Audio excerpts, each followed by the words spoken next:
Make a motion to approve the agenda. And a second. I'll second. All in favor? Aye. Aye. Aye.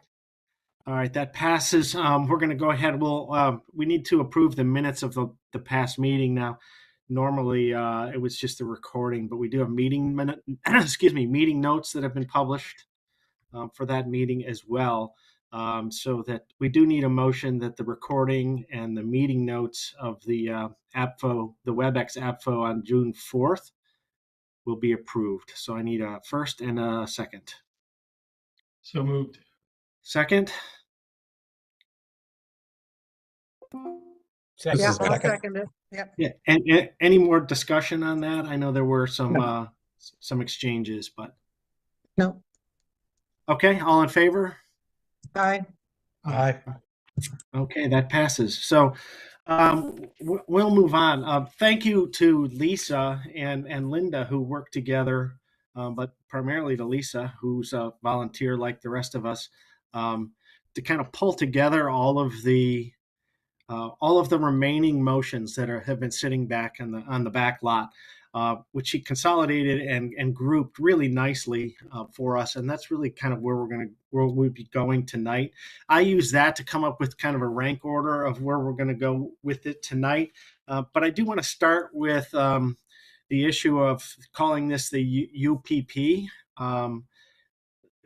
Trying not to specifically invoke Montgomery County's plan, which has proven to be incendiary in some issues. So there is a new motion pending. Linda has prepared it. It's to rename the UPP. And Jeremy, I'll turn it over to you for a minute just to introduce that and see if we can just move right through this. Yeah, sure. Thanks, Todd. Hey, everyone. Yeah, no, I was brainstorming if there is an alternative name, not to change anything about what we've already decided on, but just to call it something different than UPP. So the idea I had, and I'm a fan of acronyms for bills and such, so I came up with School Over Capacity Utilization Payment, SOUP, or SOUP. I think it says, School of Overcapacity Utilization Payment, SOUP, SOUP. So that was an idea I had. I don't know, maybe it's a little bit too cute, but maybe you like it, maybe you don't. It's something different, and it certainly is a memorable acronym. Is there a motion to address this? Would somebody first and second this, and then we can get into discussion if we need to amend it or whatever. But let's be as formal as we can. Jeremy, it's all you. You want the first? Yeah, so I guess if you want me to make the motion would be to call our proposal to have an additional payment, to now refer to it as a school overcapacity utilization payment instead of a UPP utilization premium payment. Is there a second out there? I'll second that. Any discussion? I'll just have to throw it out there. Every time we rename something, that means there's a lot of people that may be reading old information and new information off Google and various other sources and may be confused that there's multiple names for the same thing.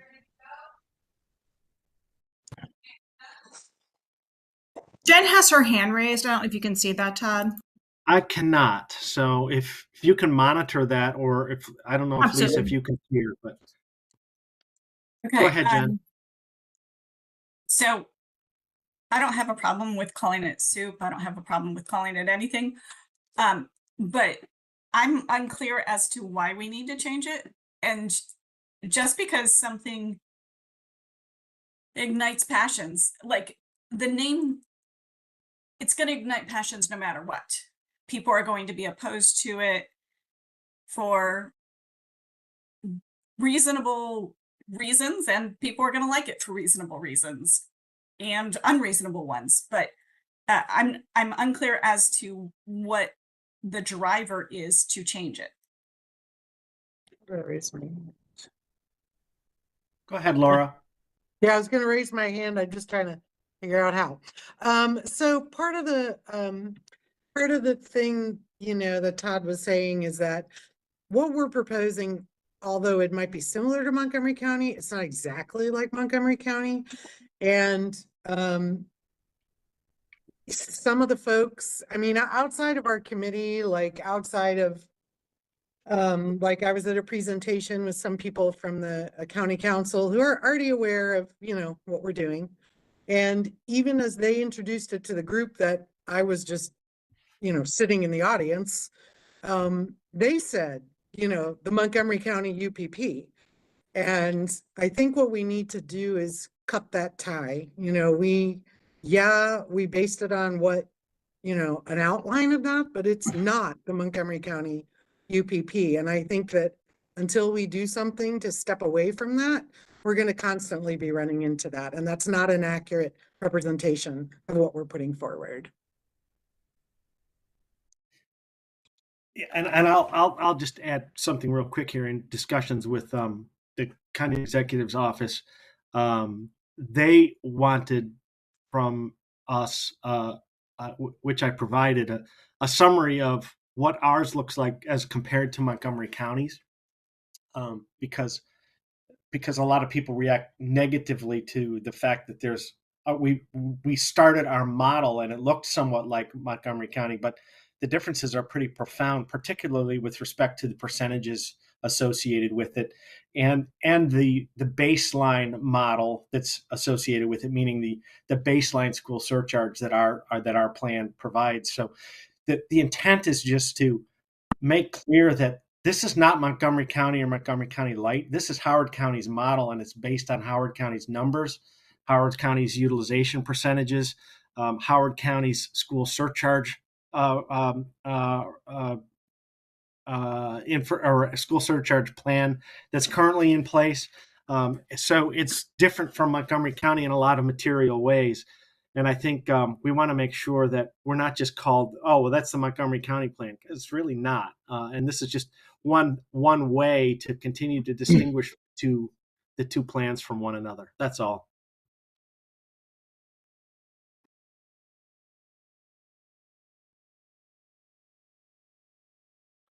Yeah, Todd, this is Paul. I think to Jen's point, if the concern is to distinguish it from the Montgomery County plan, but understand that it's, the starting point was indeed the Montgomery County UPP, might it not be more appropriate to say that this proposal is a variation of the Montgomery County UPP? Rather than, a whole new acronym sounds like it's trying to cover up something, and that's going to raise suspicions. Whereas if wherever it says UPP, we add some modifiers to say the Howard County variation of the Montgomery County UPP, or something like that. I don't know. I'm thinking out loud.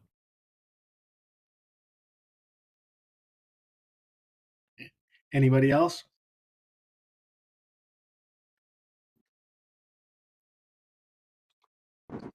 Yeah, we have two more hands raised, three hands. So Dan Lubley.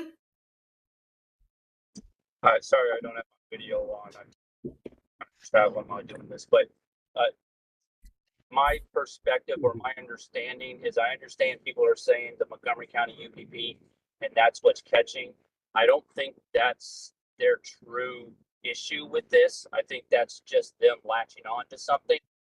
From what I've heard from testimony and speaking to other people, it's more of the concept that some people have an issue with, whether it's Montgomery County, Anne Arundel County, Howard County, whatever. It's more the concept. So I don't know if, as Paul said, I don't know if changing the name is really going to resolve the underlying issue. At least that my interpretation that I've been hearing.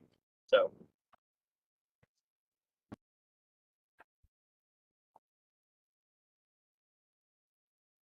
Anybody want to call for the vote or more to say? No, I'll call for the See vote. Laura's hand up and That's Paul. right. I I'll call apologize. for the vote. It's fine. No, I'll call for the vote. It's fine because I think, what I hear from my end is that, a lot of people say, don't Montgomery County, Howard County. And people don't want to feel like they're following Montgomery County. And it's a negative connotation. And I think we've all worked very hard on this to start out with a negative connotation. And I think if we can avoid that, we should. And I'd be happy to call for the vote. Paul can talk, whatever. Anybody else want to kick in here, or should we go ahead? All right, let's vote. Linda, you going to run it? Yeah, go ahead. So, Mr. Arterburn, I vote yes. Mr. Brown, Yes. Mr. Casagrande, Yes. Mr. Crosley is not here. Mr. Domu, Yes. I do not see Mr. Essen here either, so I'm going to move on to Mr. Glykoff. No. Ms. Jones, Yes. Mr. Lovelace, No. Mr. Lubley, No. Ms. Mallow, No. Ms. Markovitz, I think I'm concerned about things being confused, so I'm going to say no. Miss Pantano is not here, and I don't see Mr. Scher here either. And Mr. Wright. Yes.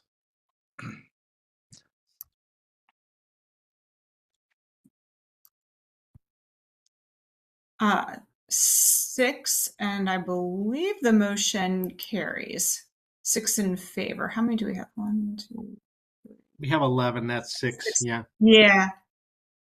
So I just go ahead. Yep. I'll just make that point going forward. I didn't realize we had 11. So we're at 11 now. So we do need 6 to pass, just so we know going forward. If Antoine is, we should reverse the order. Poor Antoine, coming in at 5-5 all the time, right? Yeah, I was laughing about halfway through. I realized I was going to end up being a deciding vote. It's all good. All right. In any event, so we'll move on to the second issue. This is something that Linda and I have discussed, and I'll let her kind of round it out a little bit. I think we've not discussed it as a group, and that's just to clarify when the now SOUP is set, when that percentage is set, and when it is paid. Because as a project moves forward, at some point, the project gets approval or gets allocations.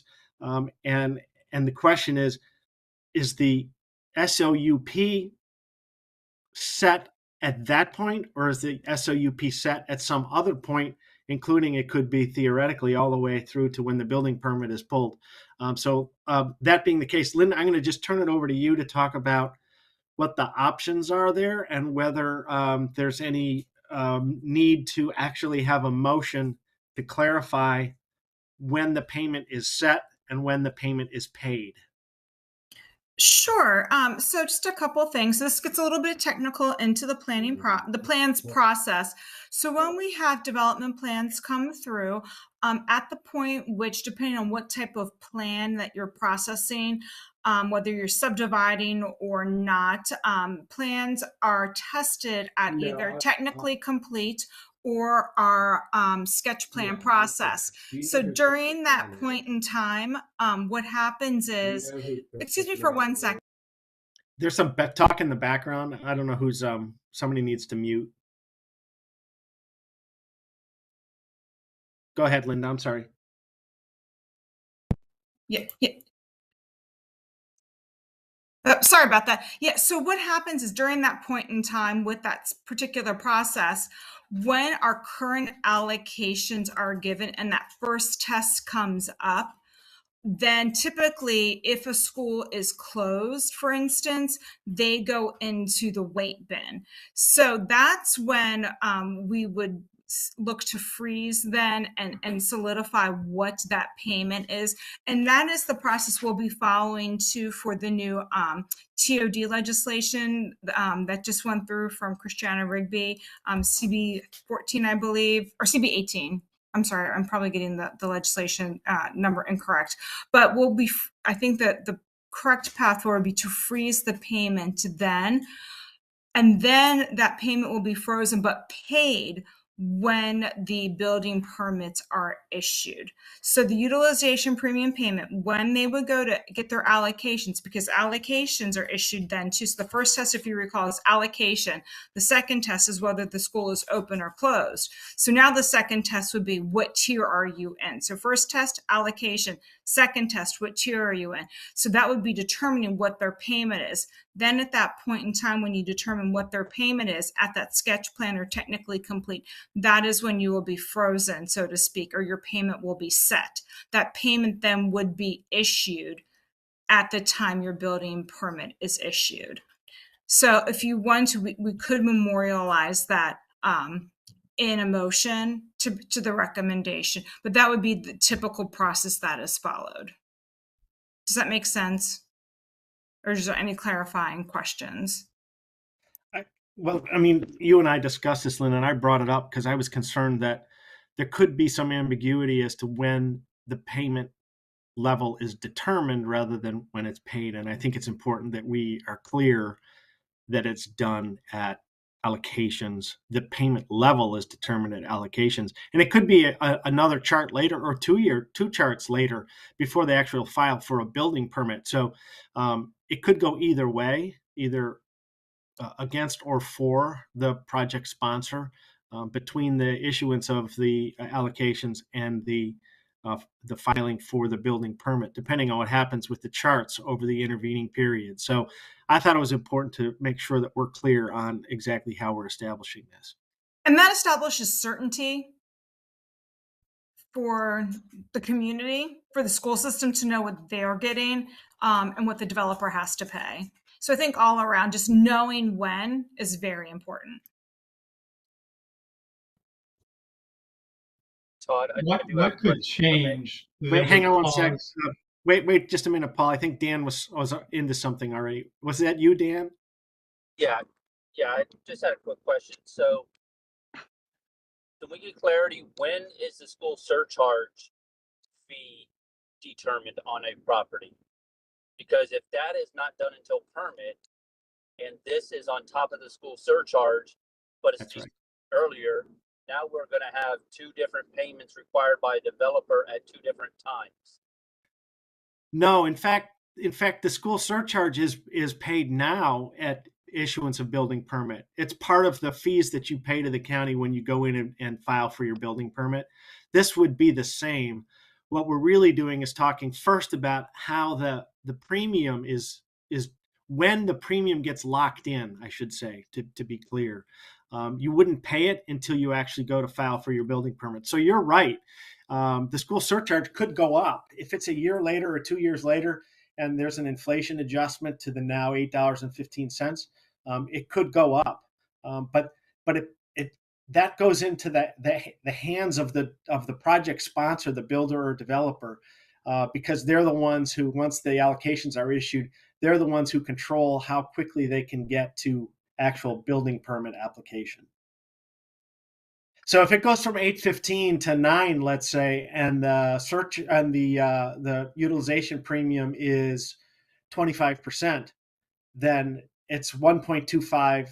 You know, the utilization premium is 25% of 9, not 25% of $8.15.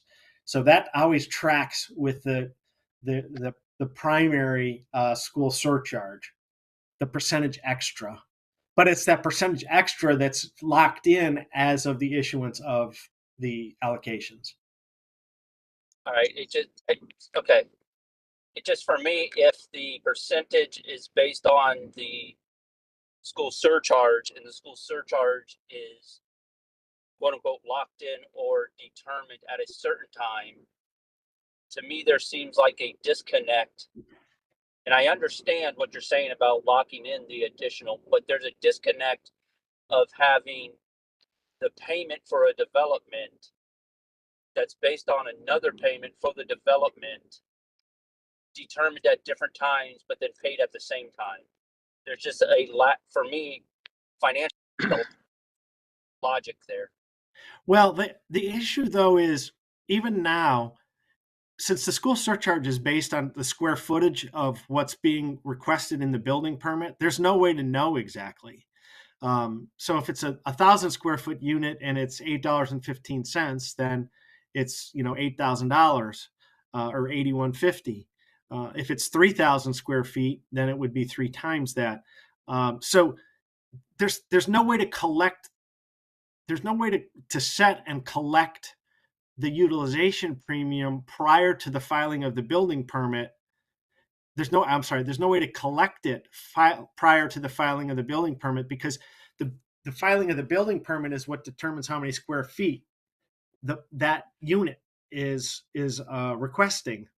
So it has to go that far out. And that payment is now made. It's now made when the building permit is applied for or filed, actually, and so would the utilization premium. The only thing is that the utilization premium theoretically could go. Let's say it's 25% today when the allocations are issued, and the schools get more crowded, and one of them ticks over into tier 2 from tier 1. Now that utilization premium could go up from 25% to, let's say, 32%. I'm just making numbers up, but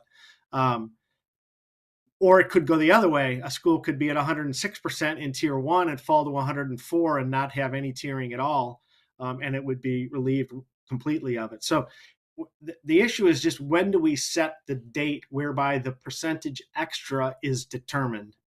And then it becomes the responsibility of the builder or developer, when they file their building permit, to be prepared to pay the full school surcharge plus the utilization premium times the square footage that's being applied for. So I think, to Dan's point, though, I hear what you're saying. So I think one of the things that's confusing, but Dan, I think what we're talking about is the percentage rate, not the dollar value in which the percentage would be charged on. So that nexus would still be the same, Dan, but it's locking in where UPP category you fall into. I did not get that from the original conversation. So we're not saying at the sketch plan or the determination that the dollar amount for the UPP or the SOUP, whatever acronym it is, we're not saying the dollar amount is determined. We're saying that the percentage is determined, and then the actual calculation based off of the school surcharge at building permit time would determine the full dollar amount. Because we have to lock in what tier you're going to be in. Just like, so when you get allocations, that's when you would be given your tier. Your tier assignment. Okay, that's it. What you said is exactly right, Dan. Right. So I'm sorry, but yeah. So you're assigned your tier. So instead of being assigned your school allocation, you would be assigned your tier at that time. Understood. Okay.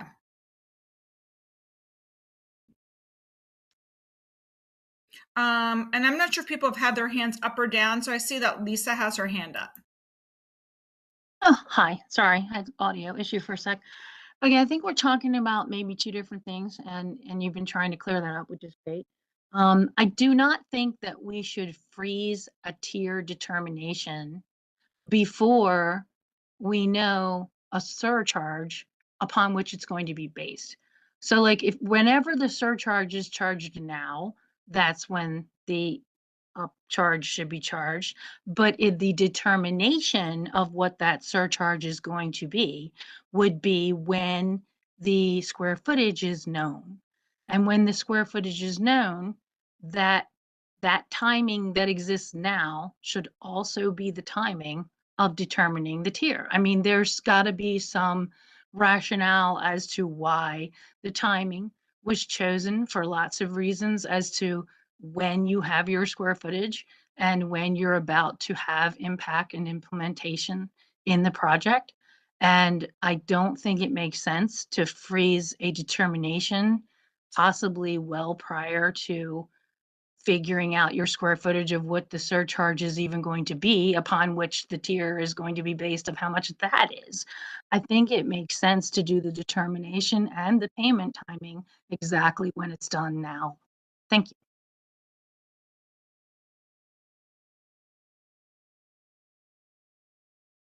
Anybody have thoughts to tag on to Lisa's comment? This is Brent. Go ahead, Brent. Yeah. So we kind of danced around this. You have two items in here. You get your timing of when you're actually going to assign a fee, but this is especially in Dan's lane, since we're dealing with a semi-clean slate with this, the determination of school overcrowding. Are you determining when you go to sketch plan, what is the level of overcrowding of local schools at that date and time? Are we going to continue to do our 3-year projections and base it on that? And as you all know, regardless of how accurate those projections are, something such as a redistricting can also affect those considerably. But we need both sides of this equation on the timelines, whether we're going to retain our current structure the way we do for determining school capacity and overcrowding and what would be assessed to a developer, or whether we're going to change it in any way, shape, or form. And I'll give an example. Let's say you're at Laurel Park and you want to add 1,000 additional units, all with whatever, 1 kid per unit. If you take that test based on existing capacity, you wouldn't account for it. But if you took it based on a 3-year projection, you'd go, wait a minute, there's 1,000 extra kids coming to this particular school district. That would be the level of premium or soup that we would apply to these projects. So I think we need to have that timeline really clearly mapped out where all of us are speaking on the same page. Thank you. Yeah, I think, Brent, that's a fair point. The issue is it could go either way. As Linda said, leading into this, the issue is trying to establish some certainty for the benefit of both the project sponsor and the schools. If school enrollment continues its moderate slide down and schools slide from 106 to 104 and 111 to 109 in that intervening period, that would mean that then the schools will get less utilization premium. I know these are school specific as opposed to district wide, but the point is it can go either way. It can go in the favor of the school system. It can go to the detriment of the school system with respect to whether we determine it early or late. But the point you raise is a fair one, and I'm not sure what Dan's perspective might be on that, or Jen for that matter. Well, I know we discussed this in a prior meeting, and I'll just reiterate. I believe, just from a strict logistical standpoint, that it can't be based off of the current year.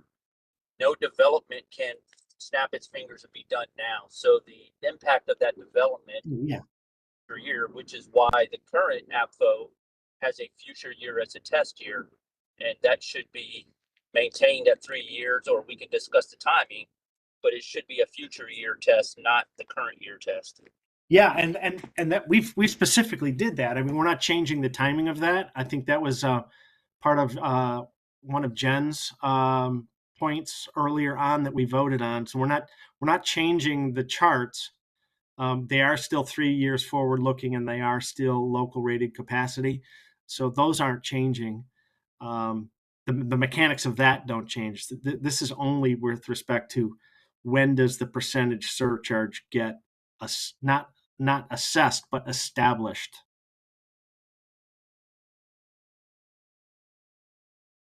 So it could go either way. I mean, that it could go to the benefit of the developer. It could go to the benefit of the schools. We don't know on any specific application. The question is, do the schools want to lock it in early? Does the developer want to lock it in early? Chances are the developer is just going to say, I just want to lock this in and no. I don't know if the school system's perspective is the same. Well, I guess my question would be more really for Linda on a process perspective. If I think the sketch plan is a bit early, but when the test is actually done, and we could talk about how it currently goes, if the test is done and the allocations are provided, what are the possibilities or likelihood that a development, as it's still going through the review process, can modify their plans? If those plans are locked and they can't change their plans anymore, then the data is not really going to change, and it may not matter if it's at permit time or at allocation time. But if there is possibility of the development changing after the initial review and allocation, then I believe it should be later whenever there's a final determination. So Dan, to your point, so what happens now is, so if a school is opened, they can amend their plans, and they can continue to amend their plans as long as that school is open and work through the process until building permits are issued. So what happens is they're tested, schools are open, they get their allocations, they keep processing through, being complete plan process, get through, issue building permits, go on their merry way, grading plans, the whole 9 yards, use and occupancy, they're done. If schools are closed, they take the first test, they get their allocation, great, they get that, schools are closed, bam, they're done, they can't process anymore. They can't amend plans, they can't do anything. They are stopped dead in their tracks. And then they retest every year for up to 4 tests. And at the 4th test, they come out. Okay, well, a difference between the current process and what we're talking about now is, as you just said, in the current process, if a school is closed, boom, they're stopped. Right. I don't think that would happen in the SOUP process. They would just then be allocated a certain tier. So does that mean Correct. they're not stopped, and until the permit is issued, they can still make changes? Yes, that is correct. Under Is this that process, they safe? would be, and then they would, would adjust depending on what they choose to do. And, developers choose, they're changing up till the last minute until that plan is finally signed. I mean, amendments happen a lot. I mean, the allocation level doesn't change. Correct. The allocation chart doesn't change. And that's what's most material for the school system and our process is that the allocations are issued, and if it's 100, it's 100. They can still revise their plan, but they can't go beyond 100 because that's all they have allocations for. Well, they'd have to come back and ask for more allocation then. In which case, the SOUP would change accordingly. Right, If and in then fact, if there's a new chart that kicks them into different tiers. Correct. So then the next year, if that chart changed, then that would be, so I think there does have to be a start and stop point. I think it'd be very confusing if annually we're switching them, because I think then when you have phases and everything else, I think it may be better to track the time and tier in which they fall in at various stages of the plan. So or else it can hold it and for the optimal time. But here's a difficulty I see with that process. I think there's other hands up, so I'll stop after this. But so the test is based off of the utilization percentage and where they currently are. And the utilization percentage is based off of the projections from Office of School Planning. And school planning includes the amount of allocations and housing that is that is provided by DPZ, and that's included. if a development is allowed to change that, that's not going to change the county adopted school capacity chart.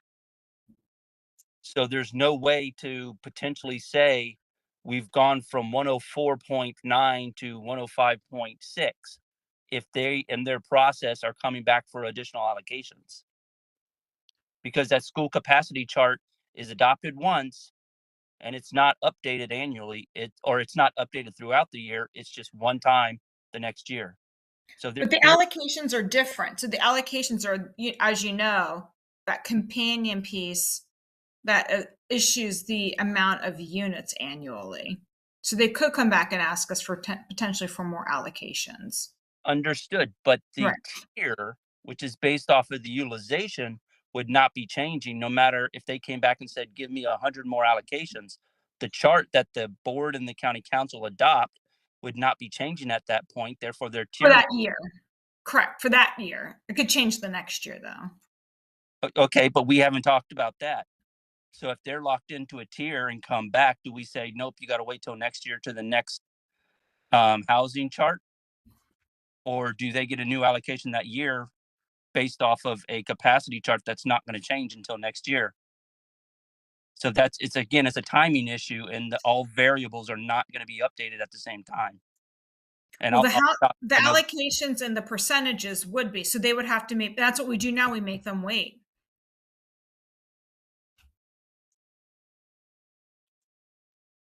And so Brent had his. I can't see hands. Are there more voices? Yep, I was going to say, so Brent, yes. Brent just took his hand down. Lisa has her hand up, and Paul has his hand up.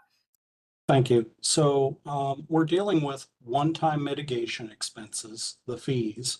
We're dealing with one-time projections for 3 years in the future. And yeah, they potentially don't line up with times. And then we're mentioning allocations on top of this. And this isn't something we've discussed too much with the exception of affordable housing. But if we're relying on housing allocations to be our metering mechanism, let's look at the mechanism itself. It doesn't have any objective standard to meet any objective standard. There's no solve for X. It's just an arbitrary amount of allocations put out. And we're assuming we got enough adequate infrastructure based on whatever, 2,000 a year, 1,500 a year, 1,300 a year. We also have enabled a lot of exemptions, especially for affordable housing. And some of those exemptions have a times infinity factor. Granted, you won't have an infinity amount of affordable housing, but you could easily put 400 or 500 units in a particular area that only has an allocation allotment of 100. Plus the sunsetting for housing unit allocations has sunsetted. So we're back into the rolling averages where if we don't build something this year, we're gaining it. And we also have phasing. And to Linda's point, or my example, 1,000 units down the street at Laurel Park, they could do 300, 300, 300 and still be within their allocation limits. I mean, there is a cap for a reason, and we set the level of the cap for a reason. But right now, there's a lot of arbitrary values set to what amount of growth can we absorb at our mitigation rates that we're receiving for this. And I think all these take a lot deeper consideration and need to be mapped out mathematically before we proceed. Thank you.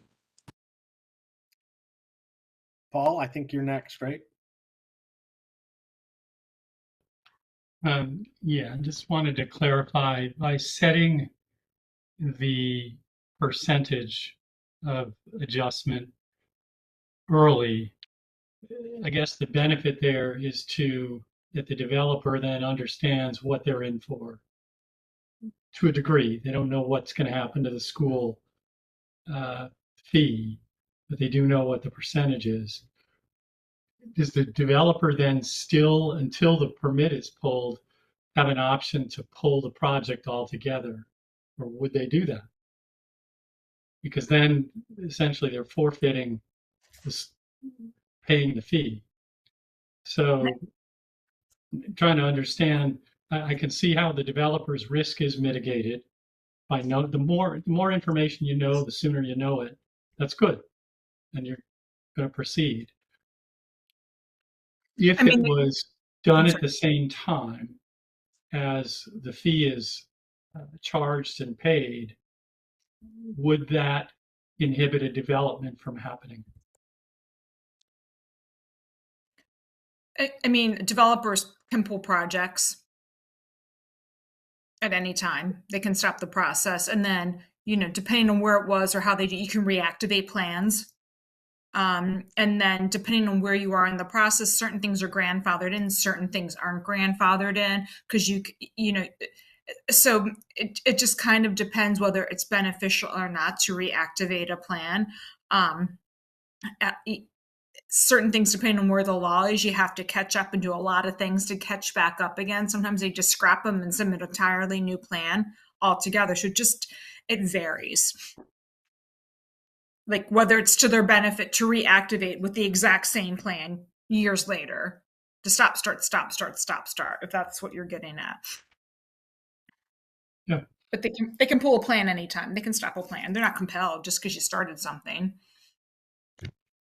So I guess in order to just kind of move forward and get a sense, Dan, I kind of want to defer to you and ask you to say what your preference would be.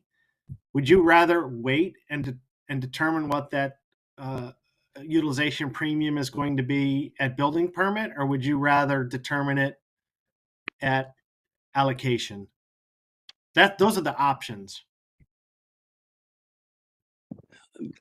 Based off of what we've got flushed out right now and the opportunity that developers or a development could be modified and not knowing if that means they have to stop and wait for a new chart or what that means.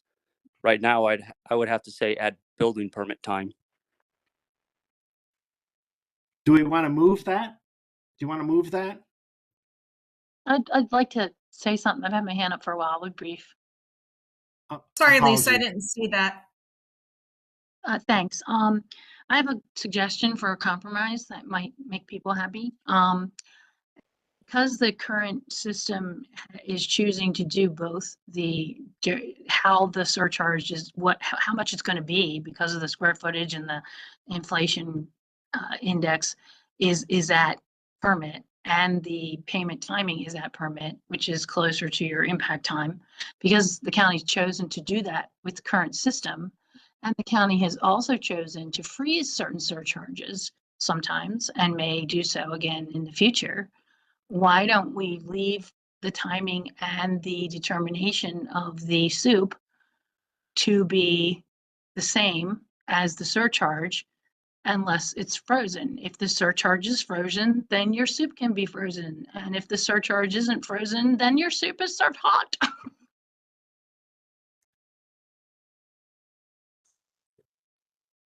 Okay, Goldilocks. Yes. Okay, I like that. Thank you.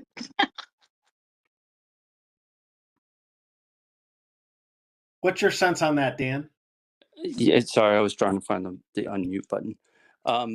I think I would be fine with that. That's where I was kind of going before, is if it's tied in with the surcharge monetarily, then what Lisa's saying makes sense. It should also be tied in with the timing of it as well.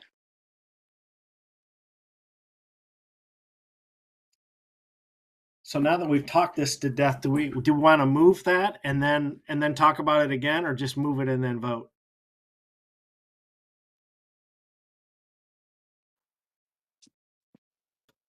So the motion is to have the school surcharge and the SOUP percentage set at the same time, is what I'm hearing. That's correct. That's a motion then. I'll second that. Okay, so if I can restate it, have the SOUP and the school surcharge set at the same time. Modified at the time when the building permits are issued. Applied for.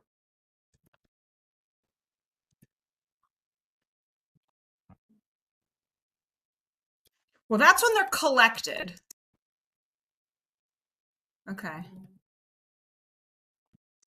They're collected at issuance. They're set at an application. Okay, thank you. Sounds good. Okay, you set with that, Linda? You want to call the votes? Can I have one point of clarification? If we have Yes, a please. project that goes to building permit, but by some reason they want to redline and have another 30 units in there, would we want to capture that? And in all fairness, less than a reduction in number of units too. Either way, I agree. Assessing it as far to the right of the timeline is most fair and would have the least adjustments, but is there the capability of adjustments past the current date that we have on the school surcharge? So state that again. What do you mean? So like if it's a red line and they're issuing new building permits, again, it would be the payment would be issued on the permits pulled or applied for. So even with the red line, I guess I'm unclear as to that. Let's say they were approved for 4 units, they're going ahead, they paid all their fees, and then somehow they got a variance to get 5 units in. Okay. Would they be assessed appropriately for that 5th unit? Or to the contrary, they decide to build 1 McMansion instead of 4 on a particular lot. What do you mean by assessed? I guess defined assessed, because everyone pays. Would they have to pay the surcharge fee or super Yeah. fee? If we're doing it based on each individual unit and the square footage of that unit, yes. I don't know how you would even get around it given the system that we have in place, because you pay by the unit and by the square footage of that unit. Right. And that unit is captured at the. A lot of plans change. Yeah, absolutely they do. But you're being paid, and the building permit is unit based. It's not on the totality of a project. Do you know what I mean? So you're paying by each individual tally of a unit. So just reassurances on the record that changes would be captured in the mitigation fees. Yeah, well, they can't Yeah. they can't pull a building permit on a lot that doesn't exist, and the lot can only exist if the allocation is provided. So if they go from 100 to 130 or from 4 to 5, they can't do that unless they get the allocation to add the extra 30 or add the extra 1 in that example. But in any event, the answer to your question is the square footage associated with the 130 units, or each one of the 130 units, is captured. The square footage associated with each one of the 4 or each one of the 5 is captured. So the fees are determined, and that's captured in the whole process. So I think if the issue is redlining and adding us a material number of potential students to the schools, that's a different issue than actually capturing the fees associated with each individual unit that's built. But if we're going down the road of wanting to delay this, and that's what we seem to be, which is fine, to delay the identification of the premium on top of the surcharge to the time at which the building permit is applied for, then that's all rolled up into this. It's all captured. It's just that's the day on which the utilization premium is determined. Brent, if it makes you feel any better, Department of Inspection, Licensing and Permits collects the fee. DPZ has nothing to do with it. I am very deeply aware of their involvement with estates. Thank you. Anything else? Are we ready to vote on this? I just need to know who was the second. Who was the second? I thought Dan was the second. Oh, Dan was the second. Yeah. Yep. Okay. Can the motion be restated prior to calling? Yes, have the soup and the school surcharge set when the building permits are applied for.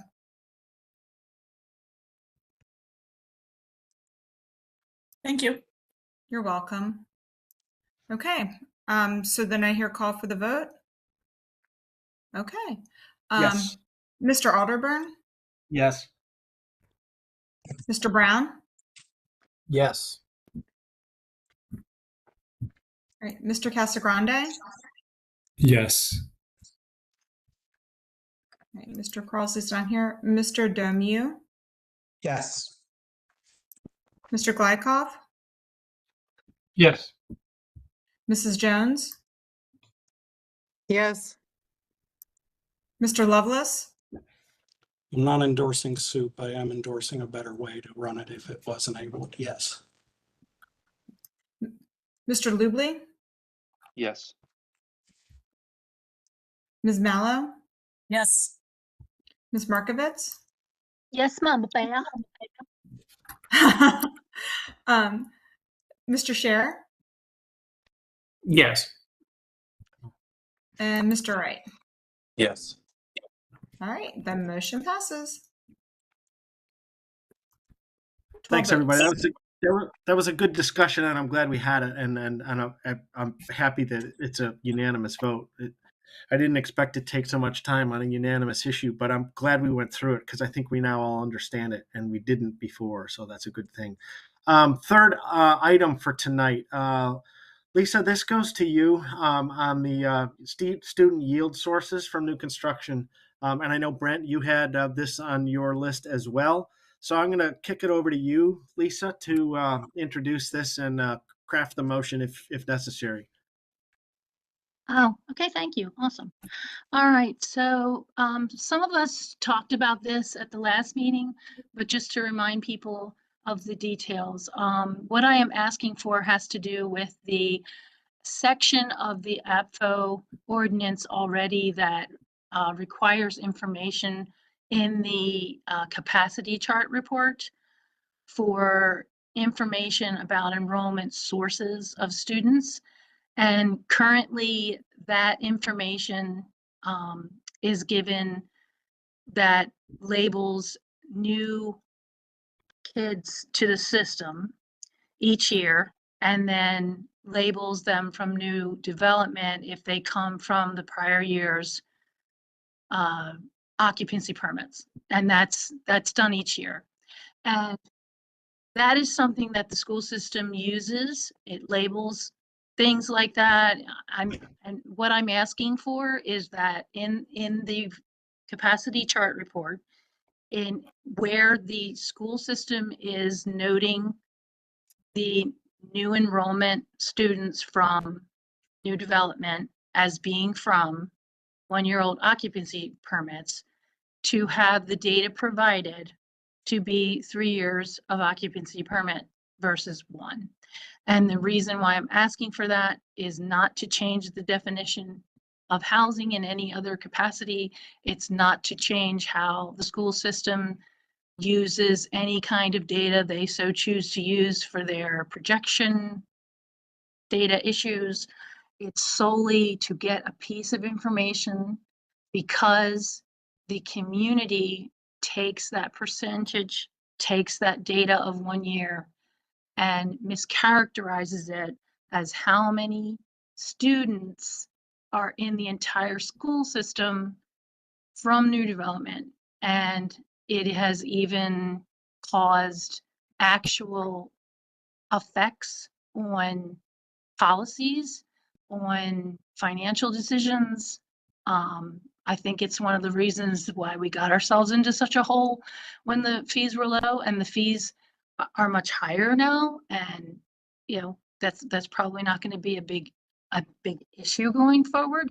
But I think that no matter where you fall in your positions on how fees may be derived in the future, on whether you care or not how many students come from new development, any kind of position you might have on this should be based on real data, and planning needs to be based on real data. So what I'm saying here is that in the capacity chart report that APFA requires sourcing, that when new development is showing the data from 1 year of occupancy permits, that a separate piece of information is given as to how many students are from 3 years or less, like all inclusive, 3, 2, 1, all together instead of just 1 year. If anybody has questions about that, I'd be happy to get into some more detail, but that's the description of what I would like to move. Brent, you had something similar hanging out there. Do you want to? Yeah, this is a common line that has been communicated for probably 20 years in Howard County. And it basically has us compare resales versus new construction. But that is not the question. In APFO, let's say we do no development in Howard County whatsoever for 20 years. There will be 5,000 kids that come into the school system every year and 5,000 that leave every year. Maybe 6, maybe 7, maybe 10, maybe 3 with flatlining. That is not the factor we're trying to address here. What we're trying to address, and it's a very specific ask, is what is the impact of adding an additional household to Howard County? And we are averaging it because we aren't going to people and individually counting kids in their bedrooms. We're taking an average across the board and going, what is your average impact for adding a household to Howard County? That in turn gets applied to our school surcharge fee. Right now, there is an arbitrary resales component that has been mathematically added to the school surcharge, which is basically cutting the amount of capital expenditures that to the school system by nearly 60% for the one-time fees. That is huge.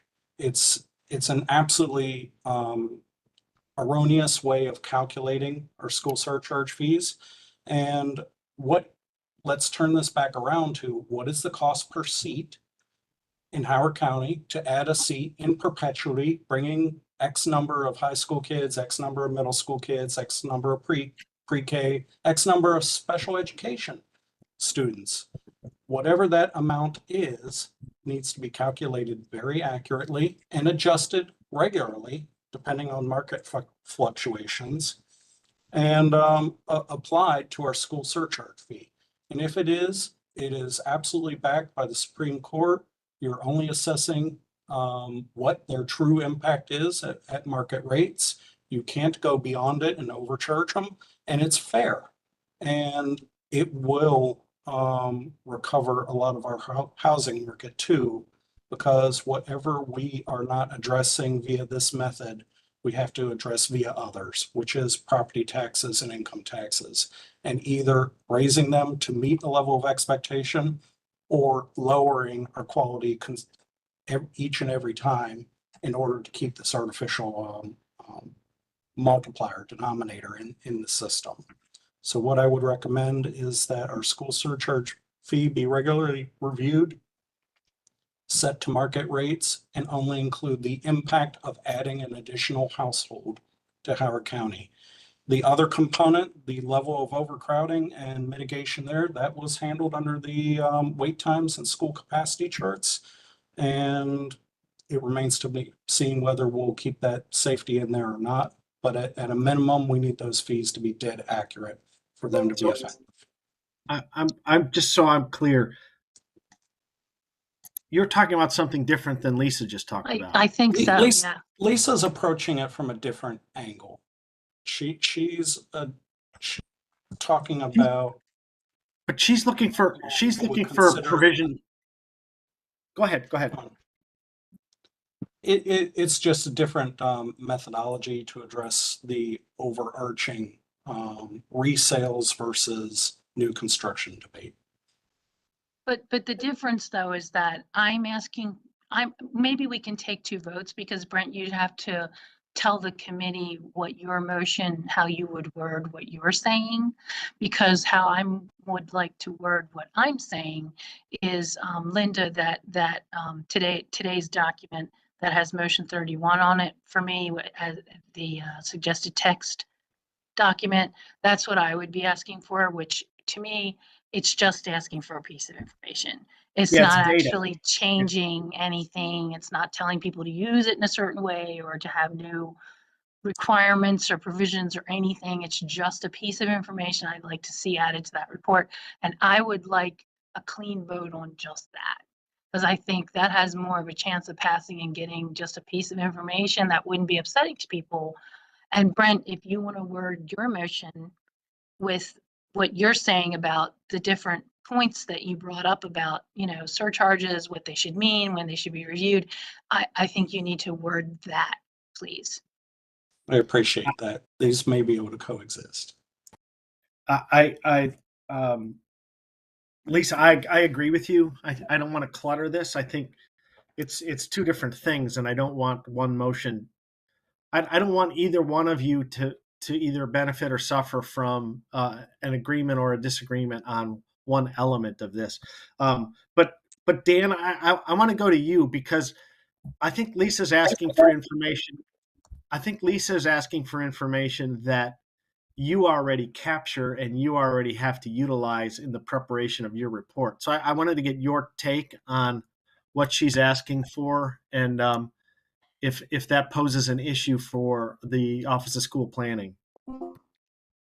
So we do use those two pieces of information, but what Lisa is asking for is a new number that we don't currently have or utilize. Can it be developed? Yes, it can be developed. But, and I understand that Lisa is asking literally, because she said this, she's asking literally for information in the report, which is fine. I would request that either we leave the terminology vague so that school planning can determine the terminology, or we use something that is not new construction. Because if we have a yield rate out there for new construction plus 2 or 3 years, it's going to be a different yield rate than what school planning uses. It's going to cause confusion and it's going to cause argument in the future. So I want to be clear on that. But we do have 1 year new development rates and we have resale rates. So we could determine what Lisa is asking for, but we don't currently have or utilize that in the projection.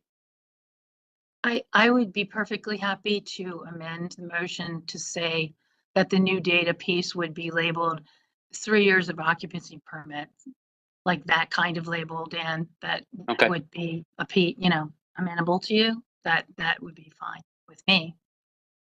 Yeah, I think that's fine. The other thing that it doesn't, obviously Lisa's is not going this way, but I do want to make sure everybody is very clear because we've been talking about potentially changing things that are to be used. We need to recognize that current APFO says that there are things to be included in the report, but APFO cannot define what the Board of Education does. The Board of Education is an independent county authority that the council does not even truly answer to the council. So we can't in this, or we can make the recommendation maybe, but the council cannot require the Board of Education to specifically do something. They can ask and request it of the board, but the board would have to make that determination on their own part. So just want to make everybody clear on that before we go forward with any other motions. Jen, anything to add?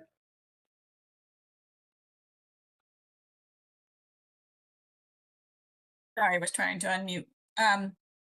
No, because Dan said it pretty precisely that the recommendations are simply recommendations to the council, not, it does not direct the activities of the Board of Education as a state entity. So anybody else want to jump in here, or should we ask Lisa to craft this motion real quickly so we can I vote have on my it? hand up. I have my hand I'm up. sorry, go ahead. Yeah. So I just have two things that come to mind. First of all of these things that Lisa's asking for are incredibly trackable because this is all public record. It's all State Department assessments and taxation. Anybody can look it up. It'd be very easy to cross-reference this child came to this school from this house that was sold on that day.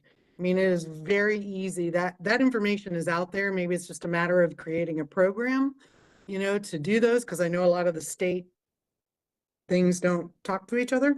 So that's a very easy provable thing. And something else that concerns me, Lisa, when you say 0 to 3 years, I've had people buy a house and turn around and sell it in 6 months. So maybe in those first 3 years, that house changes hands. That doesn't mean that when it was first sold, it had no kids, but when it got sold, now they had 3 kids. So I think if you really want to look at these numbers, you've really got to dig in and go a little deeper than what you're talking about. But the data's there. It's just creating a program to mine it the way you want it to. But I think just arbitrarily saying who was in there for the first 3 years, I mean, in theory, the house could have gotten sold 3-4 times, and you might not think that happens, but I've had clients buy a house and decide, matter of fact, I'm talking to somebody today, I'm going to look at her house tomorrow in Laurel. She just bought it 3 months ago. She hates it there. So, I mean, it happens. So I think you have to dig a little deeper when you're looking at the data. Thanks. Let me respond to that. That issue is an issue, of course. And then also there's an issue where things that are considered not new development that would be considered a resale, and the house is not even sold. So, I mean, you're always going to have examples of things that aren't fitting exactly what these measurements are saying they are. But, and if you're suggesting that a layperson could just derive that number in any kind of easy way, I don't think they can. I think that the school system providing even the 1 year number is something people couldn't possibly figure out on their own.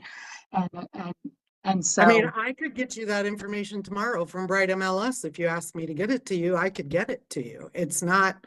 I'm it's just not that talking about difficult. something that can be a piece of information set right next to the information we get now. That, you know, how people say there's a new unit that's added to the county, and how long is that unit going to produce kids? And I how just long think is it that needs to be new good unit? information. Yeah. It, But if I it's think in, it's garbage better. out. I think it's better information than it would be now to have that 3-year number as just a data point. And I mean, if people want to put a caveat on it, that you're not including actual resales that have actually been resold, because they don't do that now. They don't not count resales unless they're actually sold. So to me, that's a wash. But I don't want to take up too much of our remaining time. We have a lot of really important things to cover. So I think people like this or don't want to have this information or don't. So unless somebody else wants to jump in, I'm ready to summarize and make a motion, but I see Jen's hand is up. Yeah, Jen's hands up. So my quick question for clarification is, who are you asking to develop this information? The way that the capacity chart report is done now, which is required in APFO, it says that the report has to show the source of new enrollment, and then it has the labels set out, and one of them is new construction. And I have been told by Mr. Rogers that the way that the school system derives that data is by taking the new enrollment each year, that's a pot of kids, number of kids, and within that pot of new kids each year, the number of kids from up to 1-year-old occupancy permits are labeled as new construction, new students. And what I'm asking is to put a side number next to that says how many were from 3 years versus just 1, 3, 2, 1, up to 3, instead of just the 1 year. That's what I'm asking for. So, but you're asking the person to do the work be the school system. School Not planning. these- They would have that data from the prior 2 years that they did already from the last year and the year before. So I don't think it would be extraordinarily time consuming. No, they have the backward looking data, Lisa, but they don't have the data from this year or next year, year 2 or year 3. Now they have to go back and look at that again and say, oh, look at that address. There's a occupancy permit from 2023. We're adding there's new head count from that occupancy permit in that address. So it's a good bit more work, it seems to me. But Dan would know better than me. I don't know what the methodology is and how they actually track it, but I would defer to Dan. He does this every day. Well, to be fair, I don't actually do it every day, but Yeah. thank you for that. Yeah. But so the reason I raised my hand is I just wanted to clarify with Lisa, but I think she did clarify. We're not talking about the 1 year plus 3 additional years. It's the 1 year plus the 2 previous years. Correct. If that's Yeah. the case, yes, the data is out there. It's a matter of just gathering the data and providing it as a data point. But Yeah. So then the motion is we're going to recommend to the council to request the Office of School Planning to add this additional data to the APFO school capacity chart. Yes, Am I correct? that was my understanding. Okay. can I ask you clarification, Lisa? Sure, thanks. And maybe your motion is going to already do this, but the data you're looking for, are you looking at it for per development, per school? What level of data are you trying to get? Because if it's per development, when a house is there, it's not that first year, it's not going to have 2 prior years. But if you're asking per school every year to look at the last 3 years and how many were from new construction, that's different. So I want to make sure we're clear on what exactly you're I'm asking kind of for. talking about combining over 3 years instead of 1, exactly what you're doing now. Like right now, the way that you define that label is by looking at the entire school system's new student total. And those kids are from 1 year's occupancy permit age. And I'm asking for the side info to be the school system's new students that would be coming from 3 years versus 1. And I would think, like you said, because I'm going back to, that you could actually just be almost cumulatively rolling the last 2 years instead of doing a snapshot for 3 years. Gotcha. So it's a system-wide. Yes, So system-wide in year X, a general thing. we got X number or Y number of students from new construction. The 2 Yes. prior years. Gotcha. Okay, I think I understand. Exactly. Thank you. Yeah, it would almost be like making it cumulative instead of just a snapshot for 1 year, 2 years, 3rd year. That's why I didn't think it would be enormously complicated, because I'm talking about, oh, let me know what these past 2 were, including this, and put it together for 3 years worth every year instead of just snapshot of 1. Okay. Give us the language, Lisa. We've got to keep moving. Yeah, I Yeah. agree. Yep. So Linda, if you look at the document that's on the agenda tonight, Yep. the suggested summarized text, it's paragraph 1, motion 31. When noting student yield sources from new construction in the HCPSS capacity chart report, include students sourced from occupancy permits for 3 years since the last report. We can take out that second sentence and makes it more clean. And we can relabel it if you want to, that you say, include students sourced from occupancy permits for 3 years instead of 1, and label that 3-year occupancy permit data. Because I think that's what Dan wanted to call it something. So I'll say it again. When noting student yield sources from new construction in the HCPSS capacity chart report, include students sourced from occupancy permits for 3 years instead of 1 year, and label that a 3-year occupancy data point. Figure, whatever, sorry, figure. Can you say prior 3 year? Yeah. So I was doing request that the Office of School Planning include enrolled students for 3 years of prior use and occupancy permits as a new data point in the annual school capacity chart. Right, and then he wanted to put a label on that, to call that data point a 3-year occupancy permit enrollment figure. Call that a 3-year That's a lot of adjectives. occupancy. Let's make up an acronym. Exactly. Okay. So- All So right. Linda, it doesn't necessarily have to be exactly that. I just want to make sure it's not labeled new construction or new construction yield, because that terminology is Correct. already used, and I don't want there to be a confusion point. So it doesn't necessarily have to be so long, just as long as it's something different than what's already used. Mhm.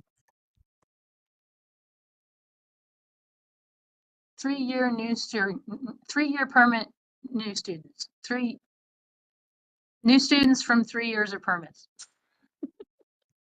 New students from 3 years of permits. That makes sense.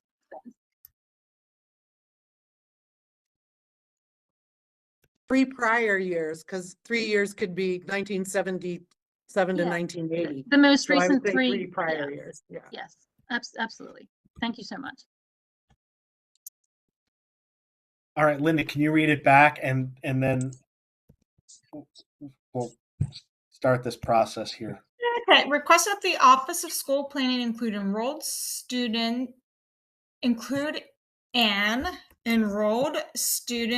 figure for 3 years of prior use and occupancy permits as a new data point in the annual school capacity chart, and call it a 3-year occupancy enrollment figure of new students of the prior 3 years, or from the prior 3 years. That's fine. Thank you.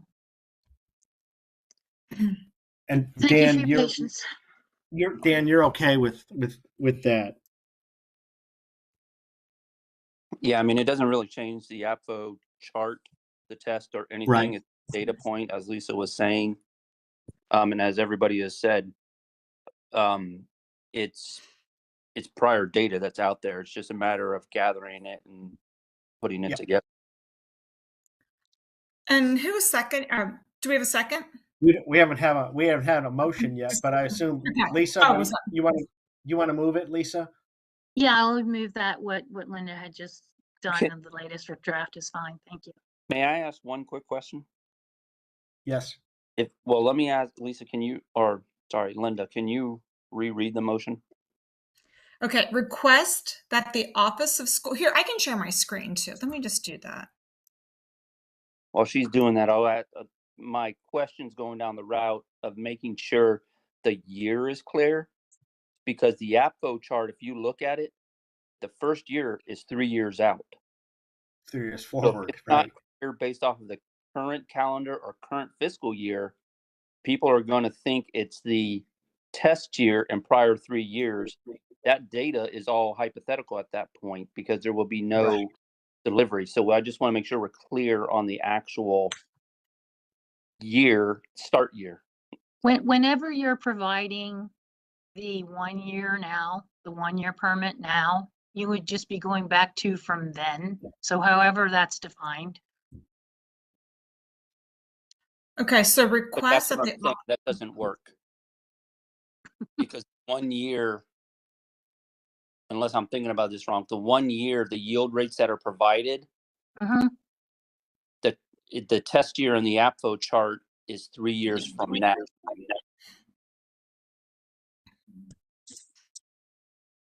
What? I didn't get your last sentence. Sorry, go ahead, Lisa, or Linda, go ahead and.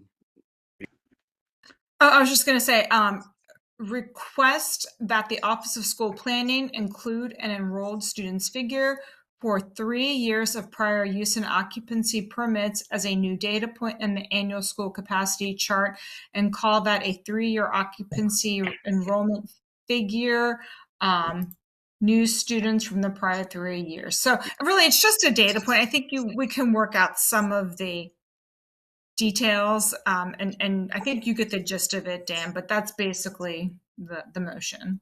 Yeah, and hearing it again, and I think it's fine because it doesn't call a specific years. It says 3 prior years, which would be construed as the 3 prior years from today. Okay. So I think Okay. Great. And- Thank you. Jen, is your hand still up? My hand is newly up.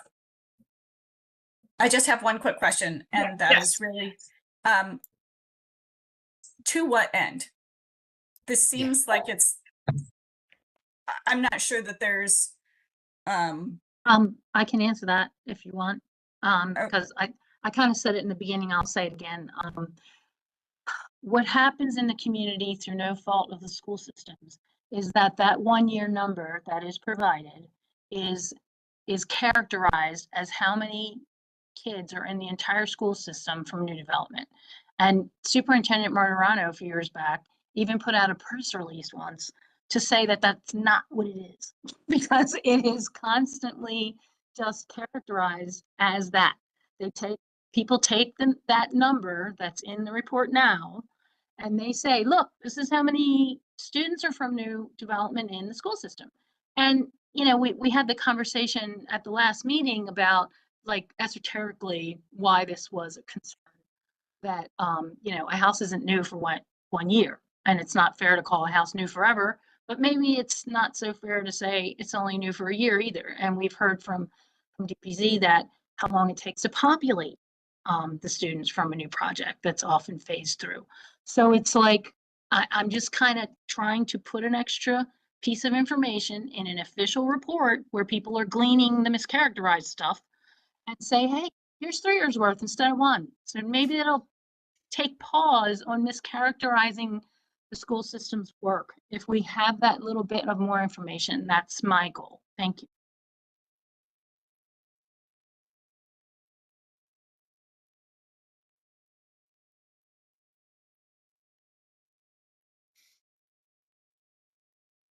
So I move what Linda has on the screen and how she worded the motion. Thank you very much. Is there a second? Second. Any more discussion?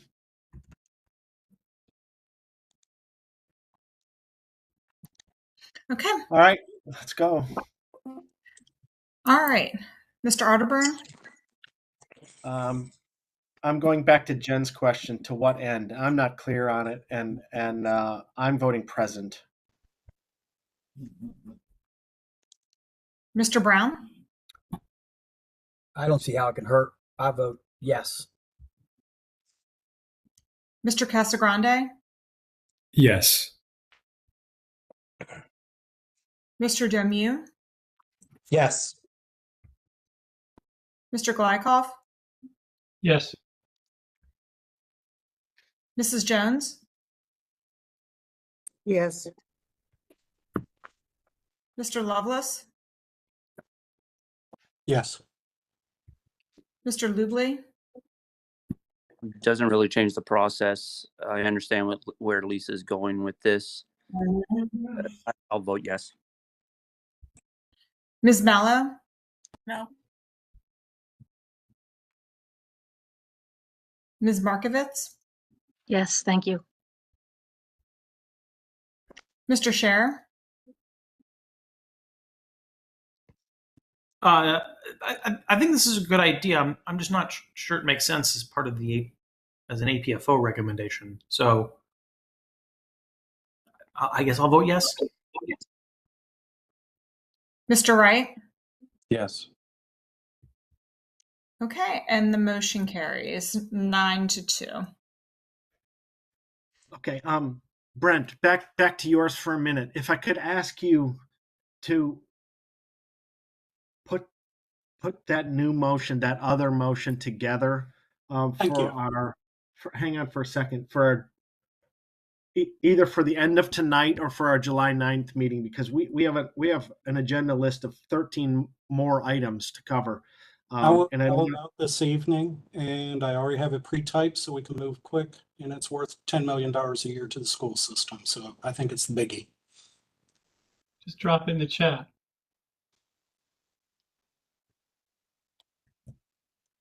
I'm sorry, what? I'm sorry, you began that with what about tonight?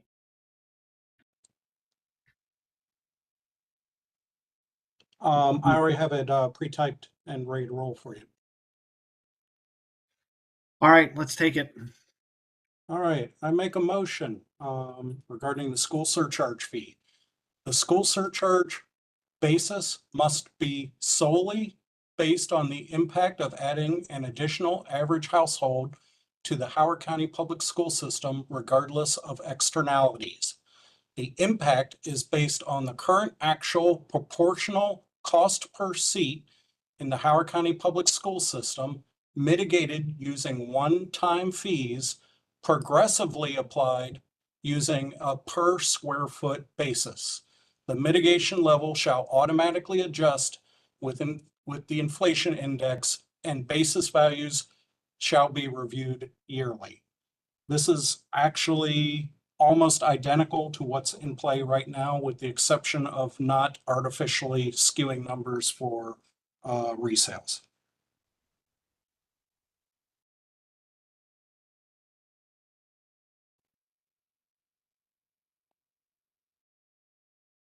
So Brent, is that your motion and we're waiting for a second? Is that where we are? Yes, we are. Can you please put that in the chat so I can copy that? I am working on that. Okay, great. Thank you.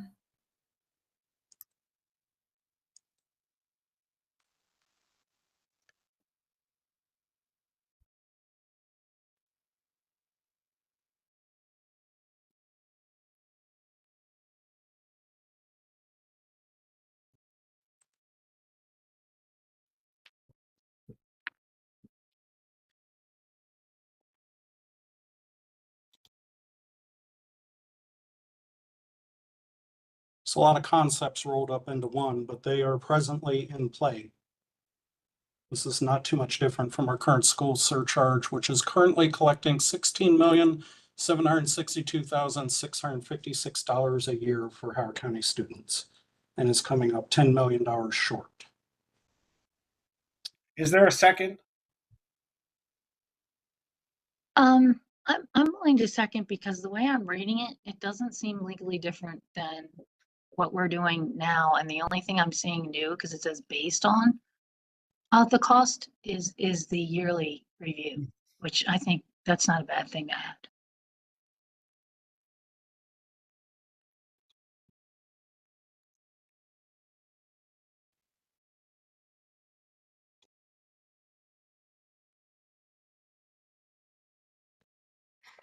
Do you want to specify a specific inflation index as opposed to CPI? You could use the Baltimore Regional Construction Cost Index. It is different.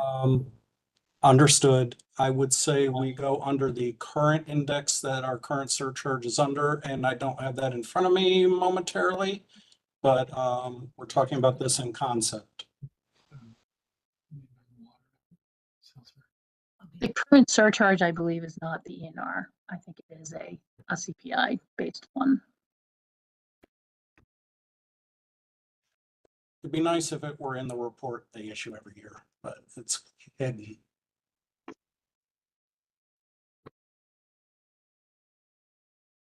Anybody else have questions or comments? So Brent, you've figured out the cumulative impact. Any sense of what the impact would mean in terms of the cost per square foot?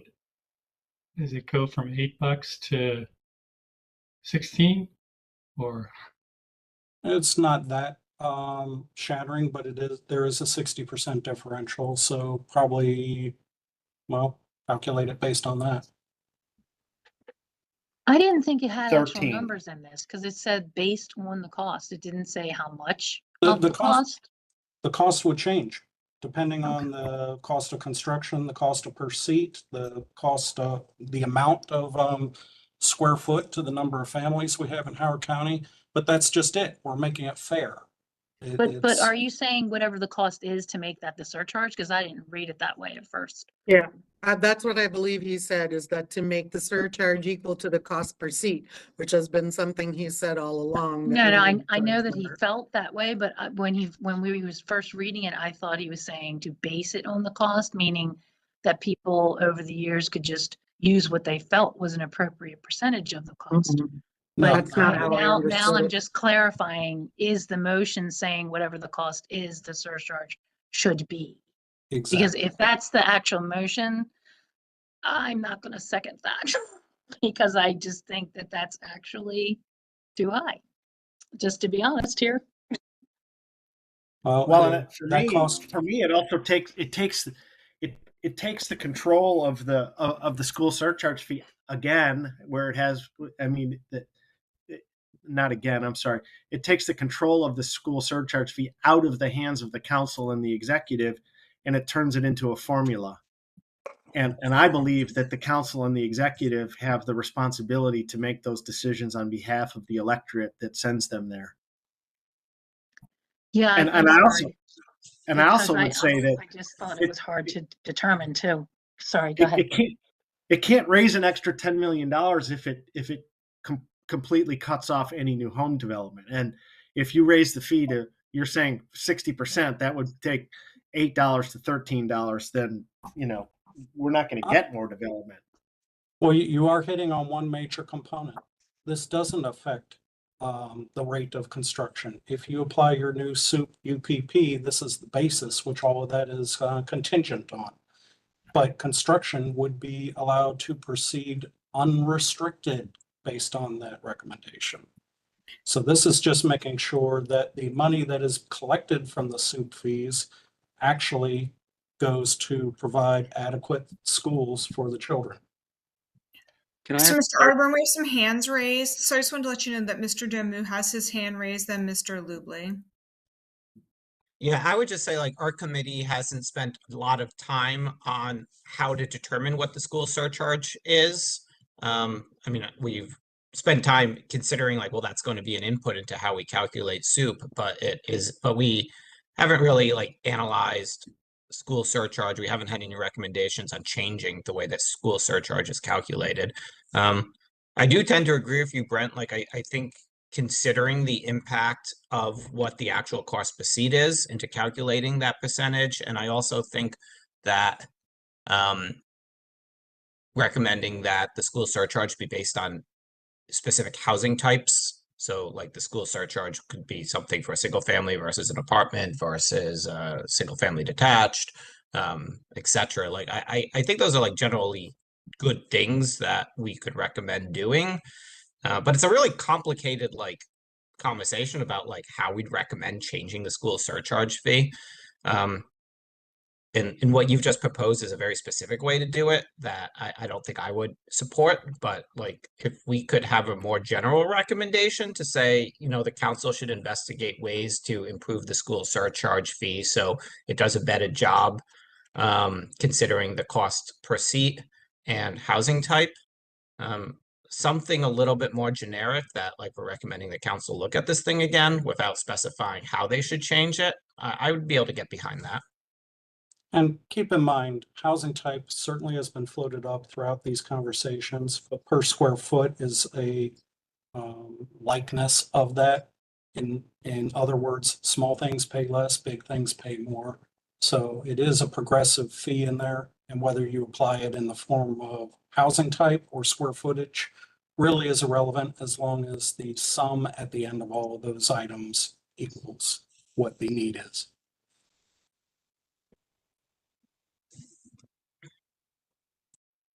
We also have Dan Lubley and then Jen Mallow with their hands up. so I've been trying to follow along and I've been trying to reread what's in the chat over and over. And so hopefully, Brent, you can provide me a little bit of clarity. As I read what's in the chat, that reads to me that we're suggesting, or the suggestion or motion is to have the school surcharge cover the full cost of to construct a seat. A proportional seat. So right now we're yielding 0.47 children per household. It would be 0.47 cost per seat. Okay, a proportional amount, but a seat, Yes. one way or the other. So if the surcharge is covering the full cost of a portion or the seat, what is the soup doing? Because I thought the purpose of the soup was to get more money to add on to the surcharge to hopefully equal out to the full cost of the seat. Well, and my interpretation of it is, its primary motivation is enabling land development. Its secondary motivation is to provide additional money to the school system, which it does.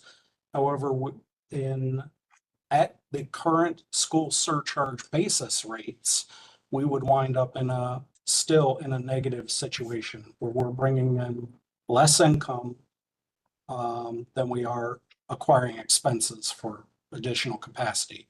And this has nothing to do with maintenance. This has nothing to do with other components of the budget. This is just the capacity expansion component. All right. The reason I'm asking the question is one, for understanding, but also to make sure that we have a defensible recommendation to the county council. Because if the county council starts to take a look at this and starts to go with this adoption, and they start to get charged by the development community to say, so you have a recommendation for us to fully cover the cost of a seat and then pay on top of it, how is that fair? So I want to make sure that there's some. That is absolutely fair, and that should have been factored into our calculations of percentage overhead. But right now, under even our best case scenario for the soup, we're coming out negative. I would say that yes, the charges would seem exorbitant and are, and those would act as the only basis or protection, along with the housing unit allocation numbers, in overcrowded situations. All right, I'll yield my time to Ms. Mello. Okay, so, well, I won't be supporting this, and I just want to explain why. I think, one, this is really not a short conversation and not just a short up-down motion, because there's a lot of components to it and a lot of understanding. But things like additional average household, well, you can say, Mr. Lovelace, that it's 0.47, that isn't defined within any of this.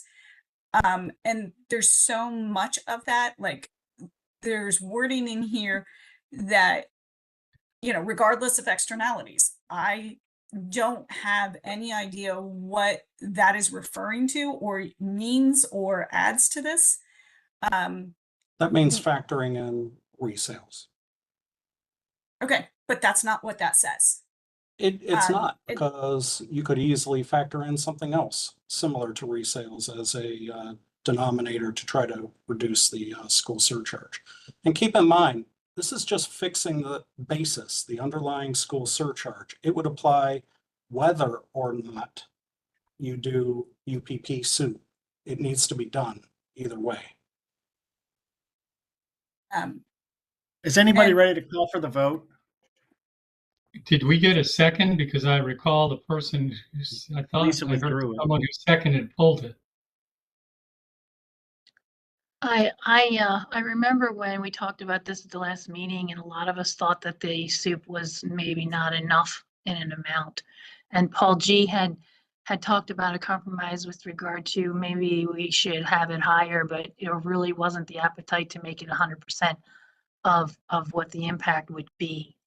And that's where we kind of ended things. And I thought I thought that the motion was going to be worded that there was a range there to look at, and kind of what Jeremy had said about taking a look at that range.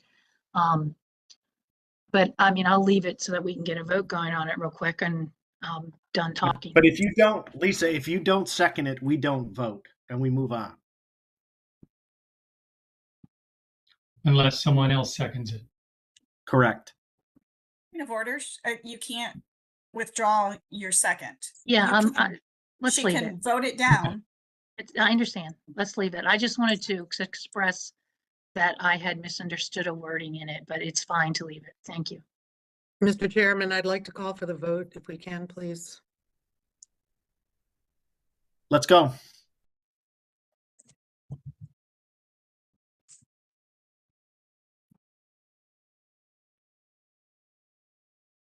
Sorry, that would help if I unmuted Mr. Arterburn. This blows up everything we've done. No.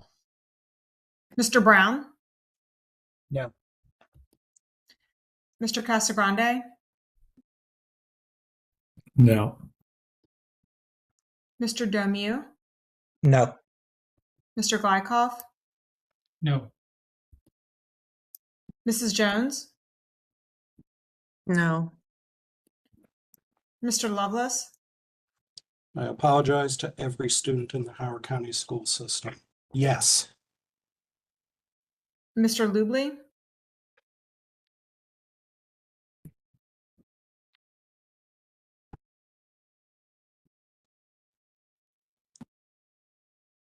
Sorry, my mute was not working.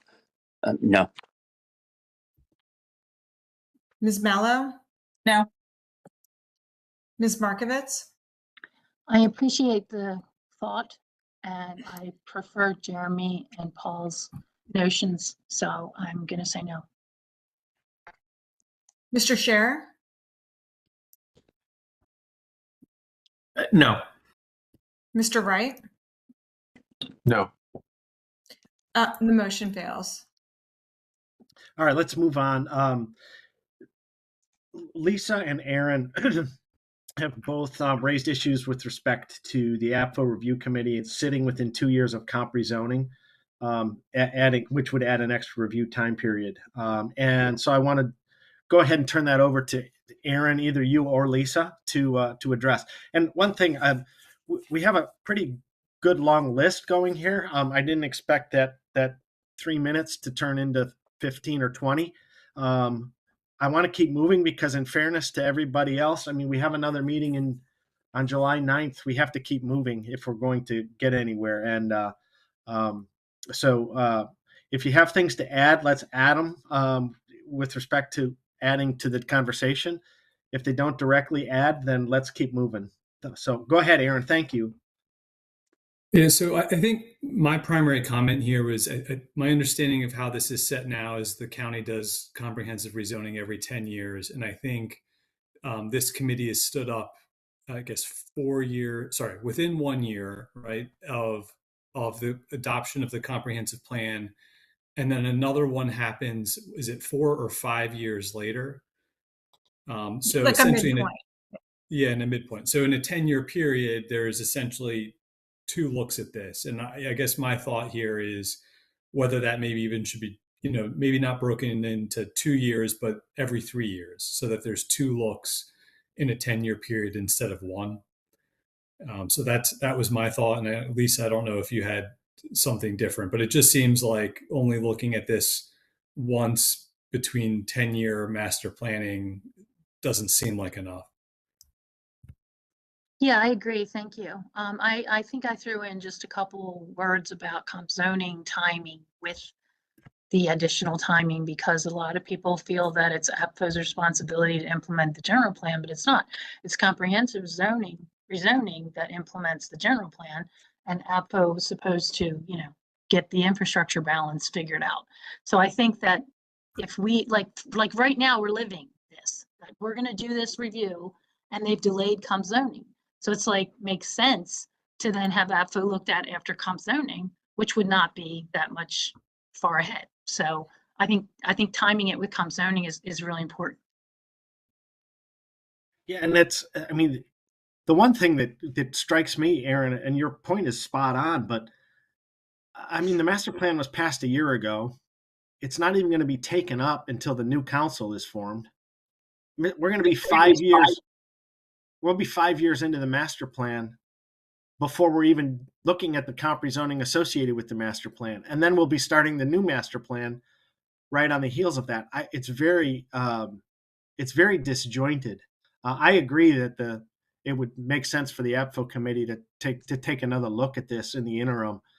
I just wish the comp rezoning was happening straight on the heels of the master plan. The way it is now, everything's so drawn out that it's not, nothing's relevant anymore. By the time you get to comp rezoning and the APFO review, we're already 5 years into the master plan. I don't know, Linda, you probably have some comments on that, but I don't object to the motion at all. I think there's some legitimacy to it, and I would intend to support it. But my frustration goes to this whole issue of not taking up comp rezoning until 5 years after the master plan. To me, that makes no sense. And it's very confusing for the development community because you're sitting on a piece of property and you have a new allocations chart. You don't have a new APFO yet, so we don't know what that is. So your new allocations chart based on the new master plan, you're working off the old comprehensive zoning and you're working off the old APFO.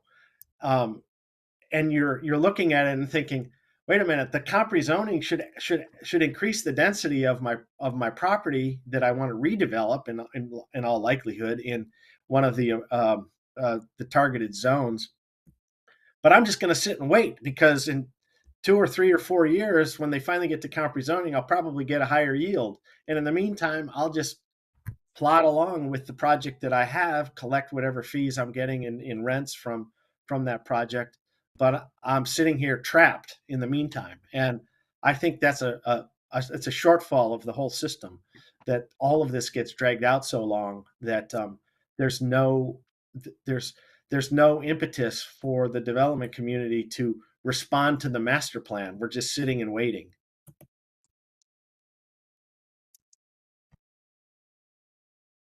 Well, I think I guess maybe Lisa and I were slightly different in our thinking, but my thinking was essentially to add one series of this review committee in that 10-year period. So my thought was the current regulation calls for the review committee within 1 year of the adoption of the general plan. And I think my suggestion would be, and then another one 5 years after we finish.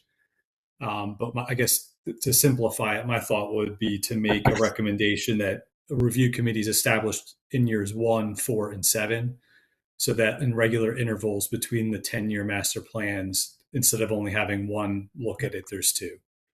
Lisa, are you good with that? Yeah, because that would pretty much logistically capture comp zoning anyway. So how did you want to say that then? Because I have from your motion, if comprehensive rezoning legislation has not been enacted within 2 years of the enactment date of the updated general plan, then an APFO review committee shall be, and then I changed the word to convened after the enactment of the comprehensive rezoning legislation. So Aaron, do you want to repeat what you just said? Like the 147 Yes, so I guess I would language, I say, think covers it well. So you want to have it every other year, basically. So do you want that, like Every I three- did the Montgomery County model, but they convene it every 2 years. They do APFO updates. Well, I mean, that seems like a lot. I mean, I guess, so we have in years 1 and 5 is what the current regulation calls for. And I guess my motion would be to say that in years 1, 4, and 7, that there is a review committee stood up and that makes recommendations to the council. So we'd be eliminating the review committee, the 5-year review committee, and instead having those in years 4 and 7. So you're saying Got every that, 3 Linda? years, right, Aaron? Every Yeah. 3. Pretty much, yeah.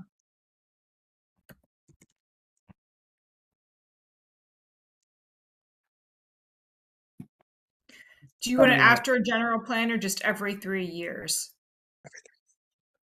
After general plan, I I think. think it's after general plan. Yeah.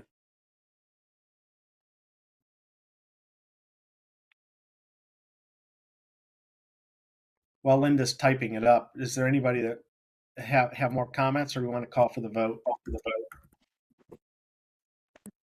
Brent has his hand up. Excuse me, really quickly. Do you want it regardless of a comp rezoning?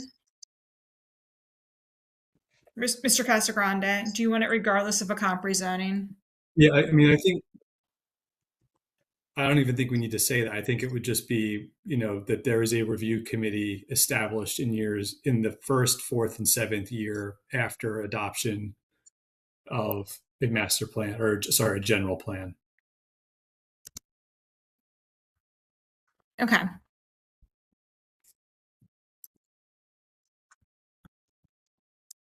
And just to shed a little history on this, when we had our last APFO committee, there were no guarantees for any future APFO meetings whatsoever.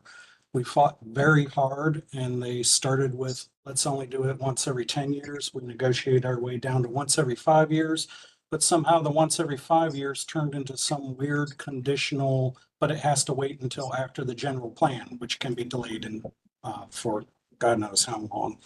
And you're seeing within a year of the general plan conclusion and within ranges of the comp zoning plan. I did have a motion out there to review once a year on subtopics.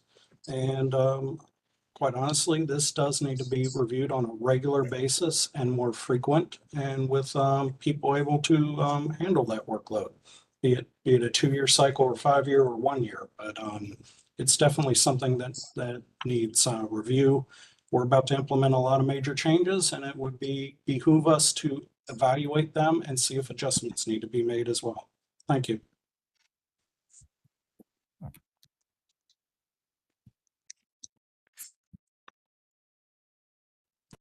So we I'll need a second. motion and a second.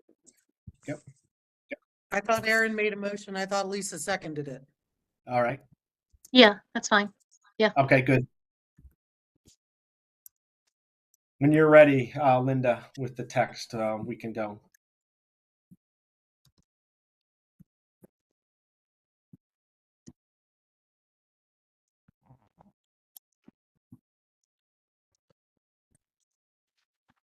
Okay, I amended it just slightly. I just want to read it back to you, and I'm going to share my screen just so you can see it, just to make it a little bit easier. Just kind of put it in the language similar to what it is now, that I think meets what you want it to meet, but is similar to how it's enacted currently. So I just put establish an APFO review committee. I've said that twice. Review committee. Sorry about that. Within 1 year, 12 months after a general plan adoption, at intervals of 1, 4, and 7 years.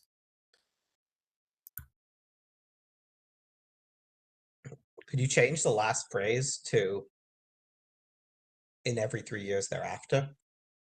So establish an APFO review committee within, and this is Aaron's motion, so I shouldn't be changing it, but just for clearness sake, establish an APFO review committee within 1 year after a general plan adoption, and then every 3 years thereafter. That's Because fine that with was me too. I mean, Yeah, me All too. right, it's the Aaron, you're same willing concept. to change the motion? If Aaron's Yeah, willing I to mean, change the yes. motion and Lisa seconds it, yes, we can do that. Cool. Yes. And just the reason I said it that way is in an unusual case in which a general plan is not adopted every 10 years, if it's maybe 15 years or something, that this motion would still apply, that every 3 years thereafter the general plan, we'd still have to do APFO.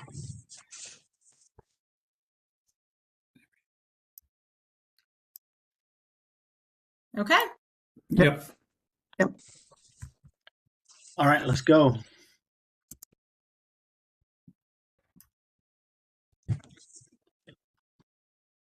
And who seconded that? Lisa. Lisa. That was me. Thanks. Thank you.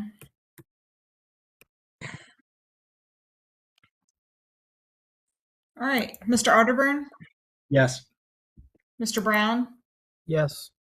Mr. Casagrande, Yes. Mr. Domu, Yes. Mr. Glykoff, Yes. Ms. Jones, Mrs. Jones, Yes. Yeah. Mr. Lovelace, Yes. Mr. Lubele, Yes. Ms. Mallow, Yes. Ms. Markovitz, Yes. Mr. Scherer, Yes. Mr. Wright. Yes. Okay, passes unanimously. All right, next issue, our items number 107 and 112 in our parking lot. This is has to do with the fire fee.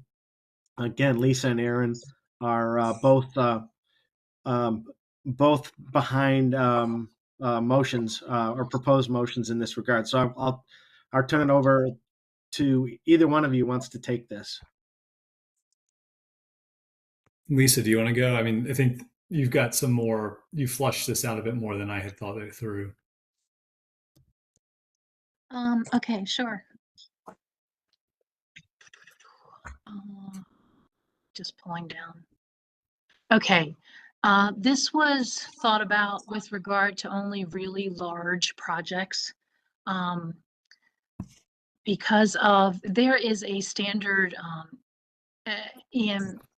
emergency response time that warrants mitigation in fire station policies. It's 8 minutes and 46 seconds for 80% or more of the time.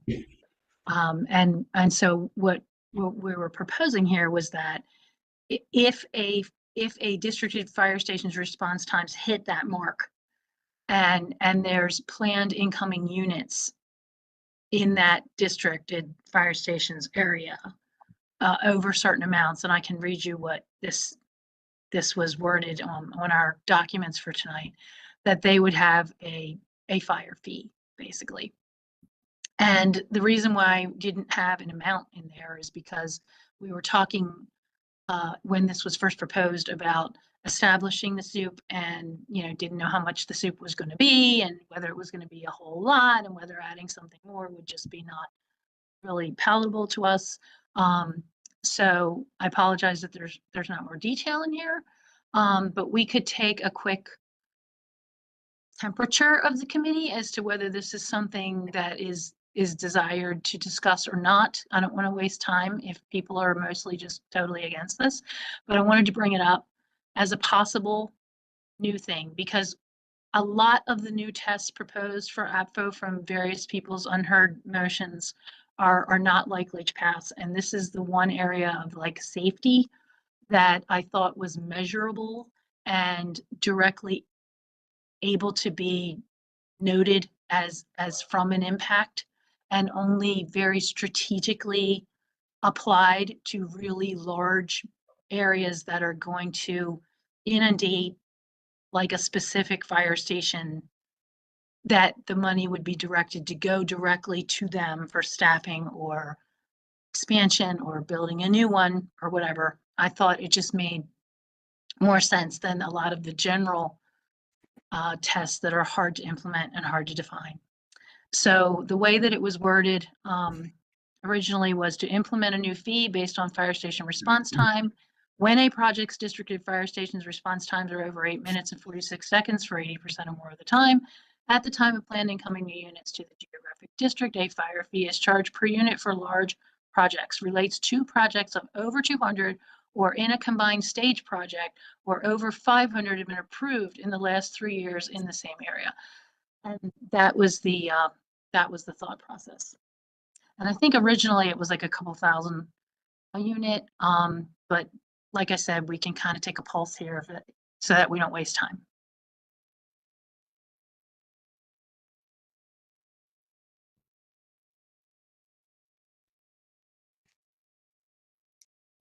Okay, so I have my hand up, so I'll just go ahead and speak. This is something that I had brought up previously, and when they gave us our safety speech, they said that it is now known and provable, looking at historic data, that when they build these 55 plus communities, it absolutely, maybe it was at 7 minutes, but they build these 55 plus communities and now they're hotspots. So I think, because it's hard to predict the future, and you might have an area where it's fine now, but then they build, 50, 55 plus houses, and I don't even think you need 200. Because, they call for, like, my husband fell out of the bed and I can't pick him up, and they come out for that. And I did talk to some EMS folks who were really quite supportive of this last week. because there is a fire component in the transfer or recordation charges that everybody pays. But because the 55 plus are exempted from some of the other fees when they get permits, that maybe there's a little bit of room in there to say for 55 plus, you know, they pay, just like there's a school surcharge for the other ones, there's a fire surcharge for the 55 plus. So I would like to see something like this, but I would like it geared specifically to 55 plus because, you know, that firehouse can be perfectly fine now, but you build those 55 plus and now it's not. So that would be my only, when you make the motion, I would prefer that it was geared more towards 55 plus. Take out the 8.46 minutes because what someone's, you know, work product is now, what they're able to do now could change drastically, especially on the kind of housing. Thank you. So I would just ask you to amend your motion because that was your motion, Lisa.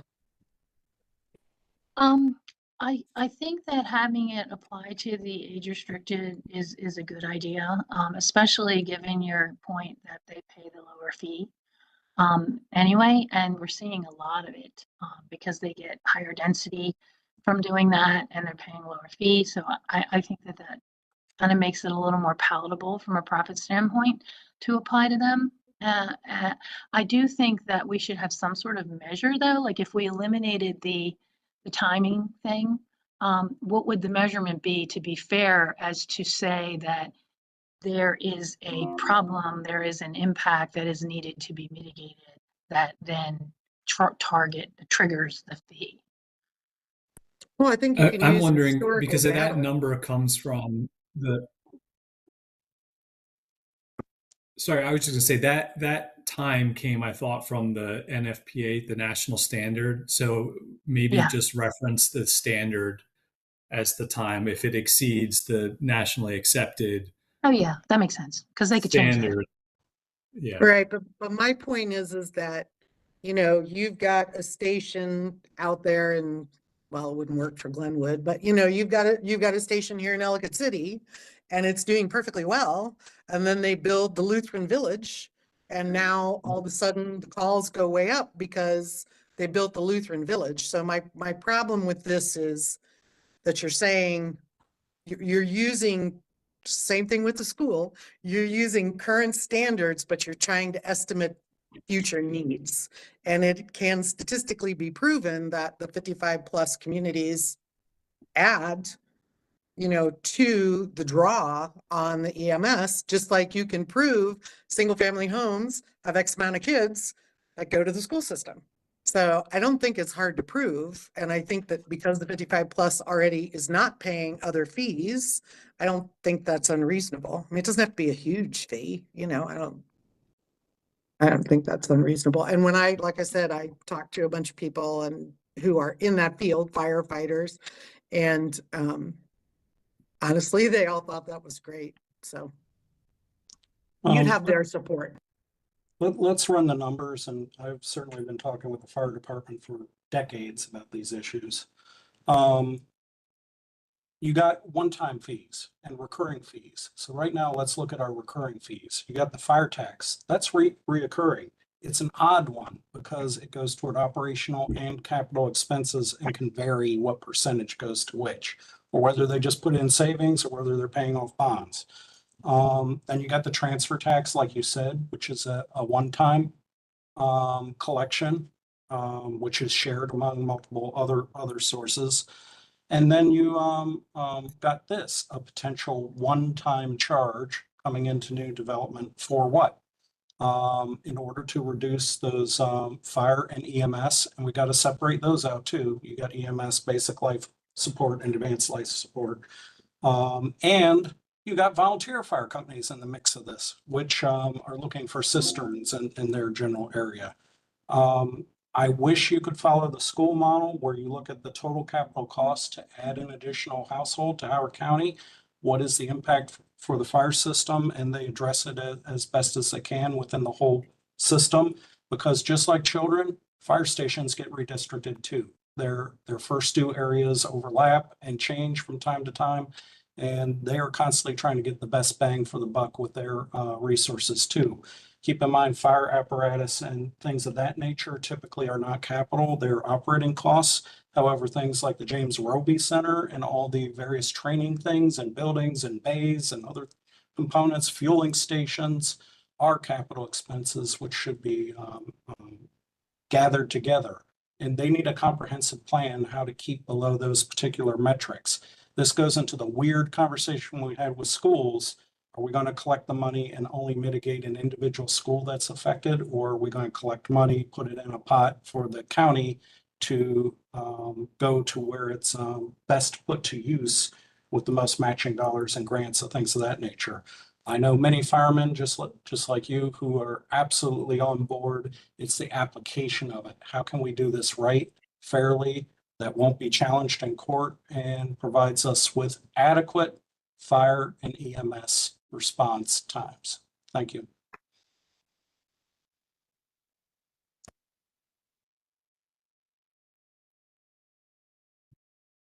I don't see any other hands, but I think we need to identify in the motion the amount of the fee. If we're going to take out the measurement, I think it should be lower. I think if we leave the measurement in, then it should be higher because it's like an actual defined problem that needs mitigating at that point. So it's kind of more serious, so to speak. And I don't know, Laura, do you want to make a suggestion for that? Well, the only thing I can think of is we toss it back to the fire department and say, you come up with that, just like they do with the schools, right? Like you come up with that number. So I think this is not something that exists now. So I think saying that it should be considered, maybe we don't come up with all the ins and outs of it here, but maybe we just say, this is something that should be addressed, considered, acknowledged. Maybe the fire department, maybe they all need to come together and come up with that number and how it is. But it's an area where there is a segment of construction that causes a particular problem that has some room to pay a little bit more. I'm not asking for them to solve all the world's problems, but, they don't pay for the schools. Okay, so let's ask for a little bit of revenue for the area that we know from the fire department they are affecting.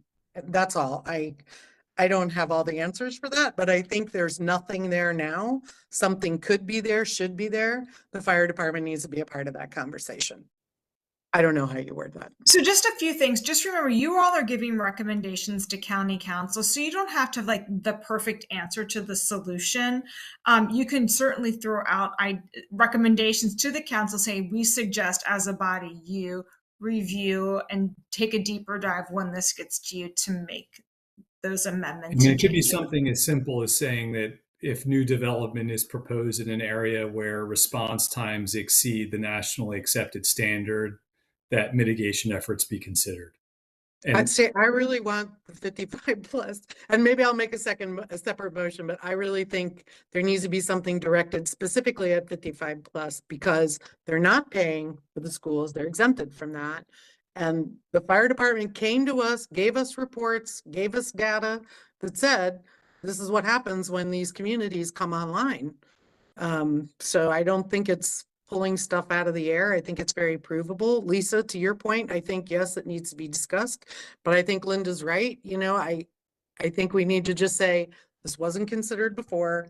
We would like it to be considered. We're recommending to the county council that as you're going through all of this, that you take a look at this situation and how to solve it and bring the fire department in and include them in that discussion. Okay, I have a suggestion. So Linda, if you go to the motion 107, implement a new fee based on fire station response time, and then put in the official entity in versus these numbers, and say that incoming new units to a geographic district, and then we could put especially with regard to age-restricted units that have higher density than other projects. Like we could put a note in like that. Yeah, I'd like it A if you per could say unit higher fee. density, Yeah. higher density and somehow proven data of its effect, on these services, and then go to those services to get that information. Don't forget. So we have Lisa, did you what? volunteer- I'm sorry, but we have volunteer fire companies too. We got to account for that because not everything is a county fire station.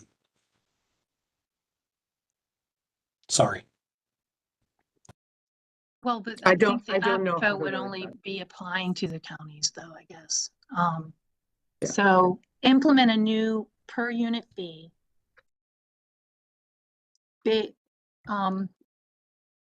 Based on high density, especially age restricted,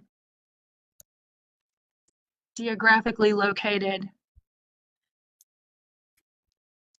districted to fire stations, response times being over that entity's measurements, right?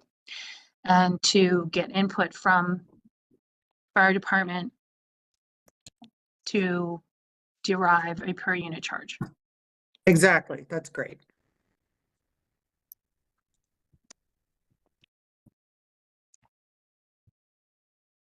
If you make that motion, I'll second it, or I'll make that motion and you can second it. Did we do it yet? I thought I did it and Aaron seconded, but I could be wrong. It may be the last one. So do you want to remove, Lisa, the $5,000 per unit fee? Oh yeah, I had removed that before, but I'm sorry. I think I emailed. That was in the, okay. Yeah.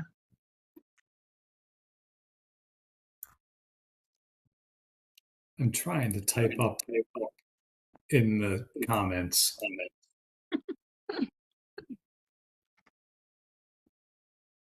Sorry, I'm looking. My language has been based on visually looking at the motion 107 from today's documents that Linda probably has in front of her. Yeah, that's what I Implement a new- took your motion 107. Yeah, thanks. We I'm still sure have the it'll- money and stuff in it. Okay. Implement a new per unit fee for fire station response time for when stations response times are over 8 minutes and 46 seconds for 80% or more of the time.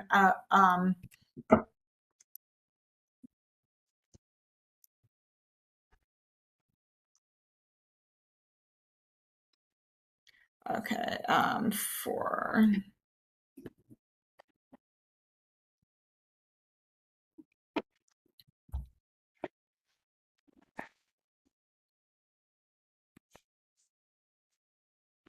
So we were trying to make it a little more general than this one was. Yeah. And So I what- put something in the chat. Yeah, So I don't know thank if you. it's. Thanks, Aaron. Let me see.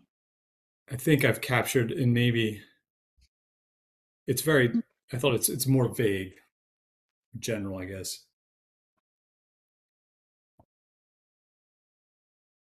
that's way less. That's up to you all. That's less specific. Can you write it down, Linda, and show the screen how we're going to have it if we're ready to call for a vote? I'm good with Aaron's because it is more general and we haven't figured out numbers and amounts. So I think it does make sense. I think the only thing missing there that Laura and I were talking about just now was to have input, the input part from the county fire departments.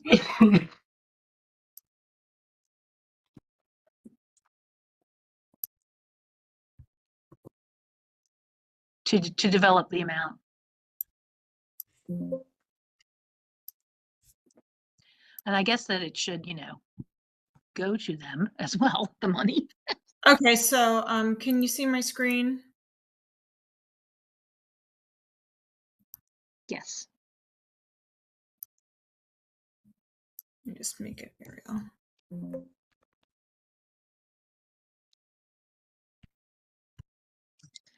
I would add at the end, with input from the county fire department on the amount to charge that would be directed to them. Yeah, I agree. Add that sentence at the end. And just quick point of clarification, when it says focus on high density and senior living development, is that like an and or an or? Yeah, I think that should be or. I agree. Or. Could do and or. I think and/or makes sense because, yeah, you wouldn't want to eliminate Yeah, it either wasn't one. supposed to be And, both right. together, combined. Okay. Excellent. Thank you. Okay, thank you. And who's making this motion? I think I am. Okay. I can second it. There you Okay, go. so we're going to flipsy flopsy here. There you go. Yep. Okay. And I think we said, Linda, that the fire department input should be sought from the county fire department regarding the amount of the fee to be directed to them. The amount of the fee to be directed to them. Because we're not saying to have it be in the general budget. Okay. Thank you. All right. Is there any more? Are we done with comments?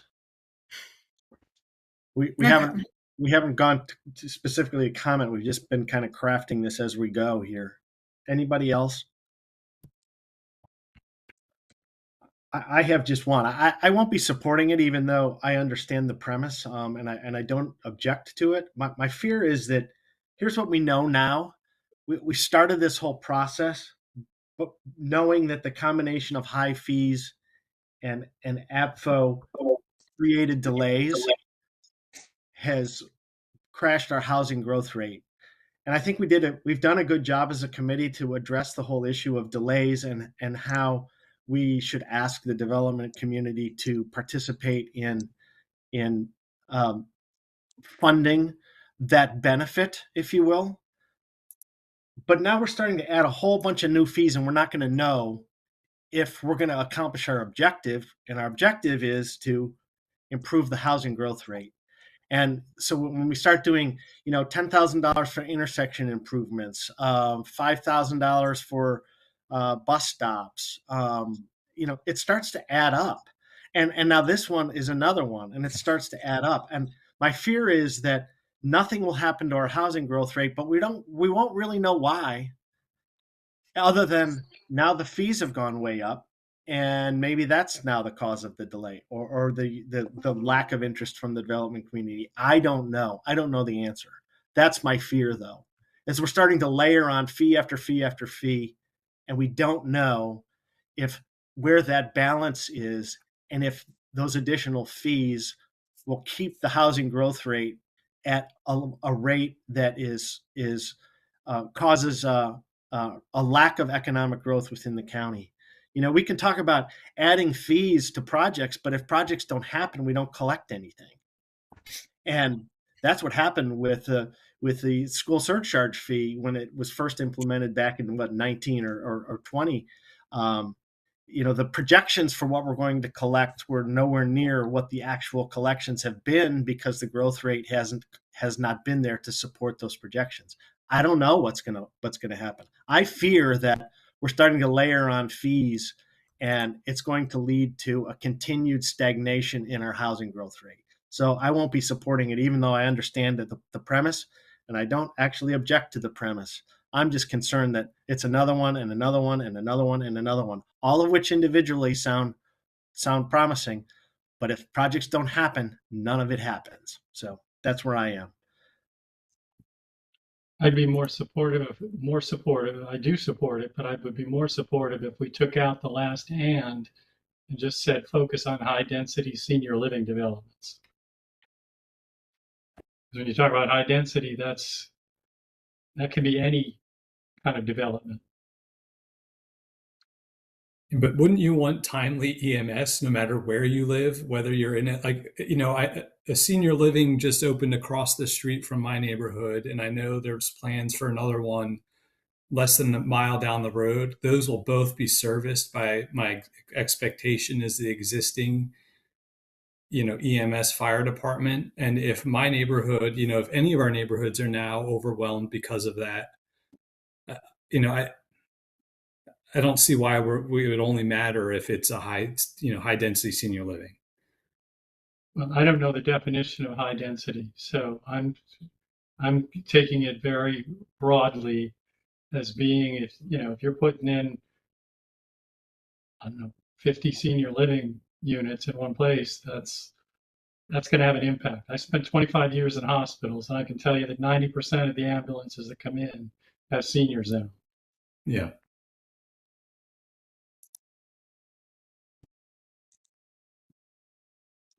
It was very specific before with regard to numbers of units, what numbers of units would mean high density and would apply. And we took it out to make it more general, to make it more palatable to the committee, because we would let the council decide instead as to what they thought was an inundation of a geographic impact.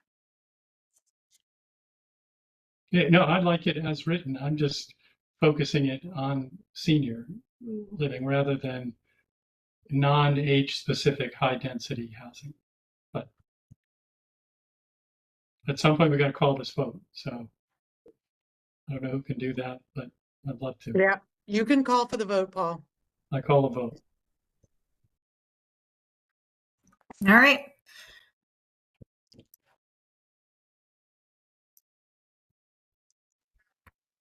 Mr. Otterburn, No. Mr. Brown, I agree with Paul. The word "and" should be removed. I'll vote no. Mr. Casagrande, Yes. Mr. Domu, Yes. Mr. Glykoff, Yes, and to clarify, I said I would like it more if "and" was removed, but I like it as is. Mrs. Jones, Yes. Mr. Lovelace, Yes. Mr. Lubley, Yes. Ms. Markovitz, Yes, thank you. Ms. Mallow. Sorry, I didn't mean to skip over you. Yes. Mr. Scherer, Yes. and Mr. Wright. Since this is a recommendation, yes. Right, and the motion passes. Linda, the next one on my They're all list recommendations. is how to use the affordable housing column. That's not a 6-minute item, is it? Well, it can be if everyone wants it to be. Hey, Todd, can I make a quick suggestion? Yes, of course. Since we have a short amount of time left, do you want to try to do some of those show of hands type things? Or even just calling on each person on some quick stuff without even discussion? Like, how many people want the current system without soup to be, longer waits or higher percentages or lower percentages of triggering constrained school capacity numbers, that kind of stuff. But we could add a couple little comments to the recommendations based on the current system. If the council didn't do soup, we would have a few comments in the report that they could look at and see where the committee was generally geared towards changing the current system. Yeah, no. Those would definitely be quick. I know, and they're on the list. They just down further, but they might be quick. So I don't care. Let's just do them. Get them over with. So what Lisa's referring to is just to know. It's a note in our report that would report a vote that shows how many people want if the soup is not passed, then how many people want the percentages of elementary, middle, and high schools constrained, the constraining percentages, meaning 105, 110, 115, to be either raised, lowered, or stay the same. And I've agreed to go ahead and put that to a vote. I know that the administration isn't looking for us to be presenting, in effect, a sense of a plan B, which I think this does, but we can do this. So if we go down the list, Linda, let's go down our roster. And for the first one, it's 105, 110, 115. And it's, you either say raised, lowered, stay the same. And all it is a tally. It's not a motion. It's actually just a tally that would be noted in the report. So Todd, I'm looking at all 3 attachments that came at 4:50 PM and I have no idea what you're reading off of. So if you go to the Is that off your back lot, earlier email or your later email? it's the back lot we've been working from. It's number Yeah, 4 on backlot mine. motions 2 docs. It's the It's on AFO motions text in that one. It's number 4. No, it's not. That's the new test. Number Sorry. 3, isn't It's it? number 3. Yeah, it's number 3. The show of hands comments. So the document is okay. AFO motions text.docx. Okay, I'm with you. Thanks. Because I Yeah. was actually following on one of the other forms because it Yeah. made So more this sense to is- me to follow. Okay. Item thanks. number 3 on page 1. And we'll call it Okay. 3.1. All By a right. show of hands. Okay. So Todd, if I may, instead of rolling down the roll call, why doesn't everyone just raise their hands on WebEx? Not That would everyone's really on have to do camera. a No. tally. No, You no, want action. it needs to be an action. So just go down the roll. It'll take literally the time you go down the roll. Okay. That's it. I'm Right. So it's confused. right. This has to do with 105, 110, 115. If soup is not passed, raise, lower, or stay the same. That's it. Why Um, can we not instead decide if we want to actually offer a secondary, a second choice? I think that should be, like, we should first decide, are we even offering a second choice? We're supposed to be putting forward our recommendations, not our recommendations. Well, some people think that we should put up our recommendations and Plan B. Shouldn't we actually be deciding whether or not to put up Plan B as a choice? Thank you. And the answer is yes. So let's make that the motion. Yeah. Are we I going agree to? with Are we, Jen. Yep. are we going to? Are we going to vote on the outlines of a Plan B? That's the motion. Second. And I'll it's second it. outlined in Plan B with respect to the percentage capacity restrictions in APFO and the wait time cap of 4 tests in APFO. You know, Todd, I think we need to make it just as simple as what Jen said. We need to take a temperature. Does anybody really want to present anything that's a Plan B? I think that just needs to be what we need to talk about right now.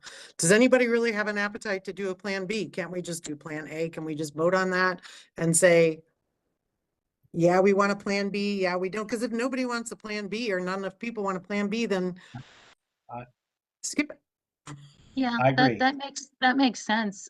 It's just that there are a lot of motions when I was summarizing them all that were all within this. And so the thought was, oh, okay, we put all of them together and we make it as quick as possible by just taking a little show of hands. But obviously everyone who wanted to make a motion on this wanted to do something about it. But okay, makes whichever. So a good number of the list that you've put together, Lisa, I've communicated with other people, and some of them are mine, which I've withdrawn. I know Paul has withdrawn. So in any event, some of the items on the list are no longer relevant because they've been withdrawn as of my conversations today in following up with people. So let's go Laura's route, and first we'll take a tally. All right, this is just a tally of yes or no. Are we pursuing Plan B, a Plan B list of options?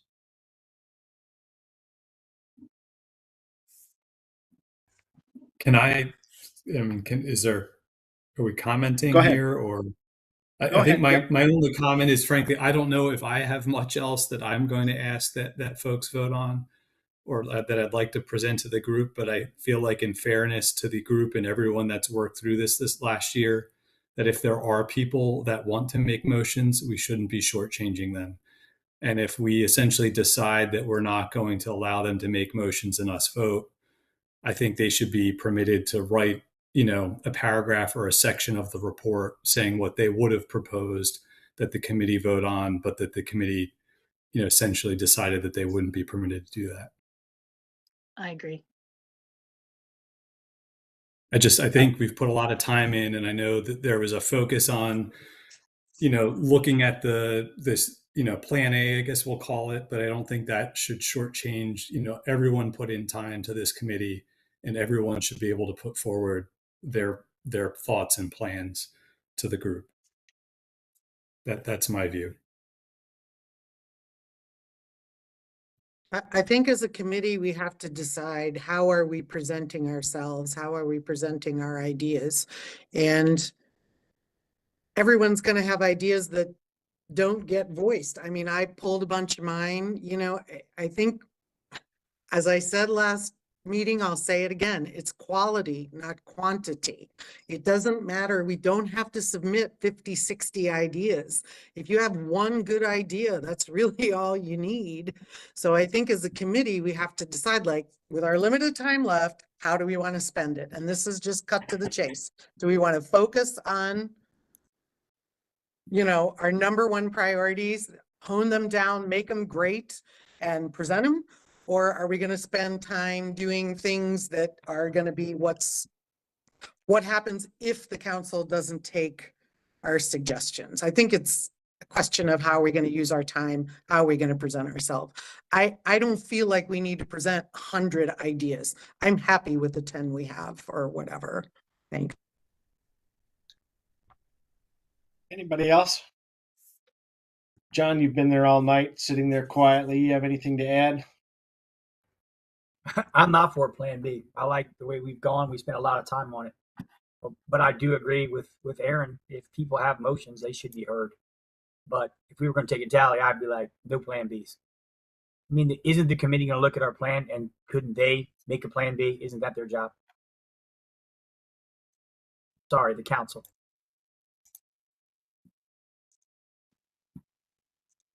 I gotta say, in my work environment, I develop a lot of courses of action. Rarely do my customers want a single take it or leave it option. Usually they like choices with pros and cons, so they can review whether it meets their goal, which in this case is adequacy.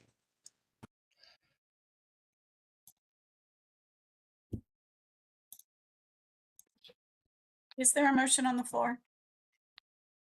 There is not. Motion to adjourn.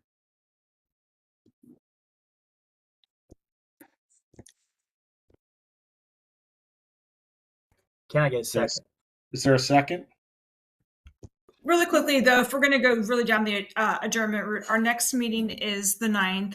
Given what we have, I'm planning to prepare and present the report to you all to have for July 9th. Obviously, it won't have all the material, it'll be 90% complete. However, this will have to be added in. And then I'm working with Lisa to add some more dates in July and August. I will be out of town July 17th through the let me tell you my dates here. July 17th through the 25th. I'll be back in town the 28th of July. So that's really the last week in July. So obviously you're free to meet without me. If we need, so we could probably meet maybe the 16th if we want to back-to-back meetings. But we do have to have this report in August to the county council. Now, again, we don't have to pre-file or do anything like that, but that report has to be submitted, by that August 24th date to the county council and county executive. So let's do this, Linda. Let's pencil in that 16th. With respect to drafting the report, I've asked Jeremy to take a first crack at our executive summary. I'll be reaching out to a couple more of you to make sure we have a good cross section, which we've always done with spending affordability, is have a kind of a small working group, just kind of trying to clean up and create and clean up the executive summary, from which then staff can work from to flesh out our full report. So you'll be hearing, some of you will be hearing from me to assist in that effort, but I know Jeremy's already working on it. So with that, is there a second to adjourn? And we'll take all of this under consideration and we'll bring it back up again on the 9th. Just a point. This is Lisa Kenny. Are we going to be virtual or in person on the 9th? Just so everybody's on the same page.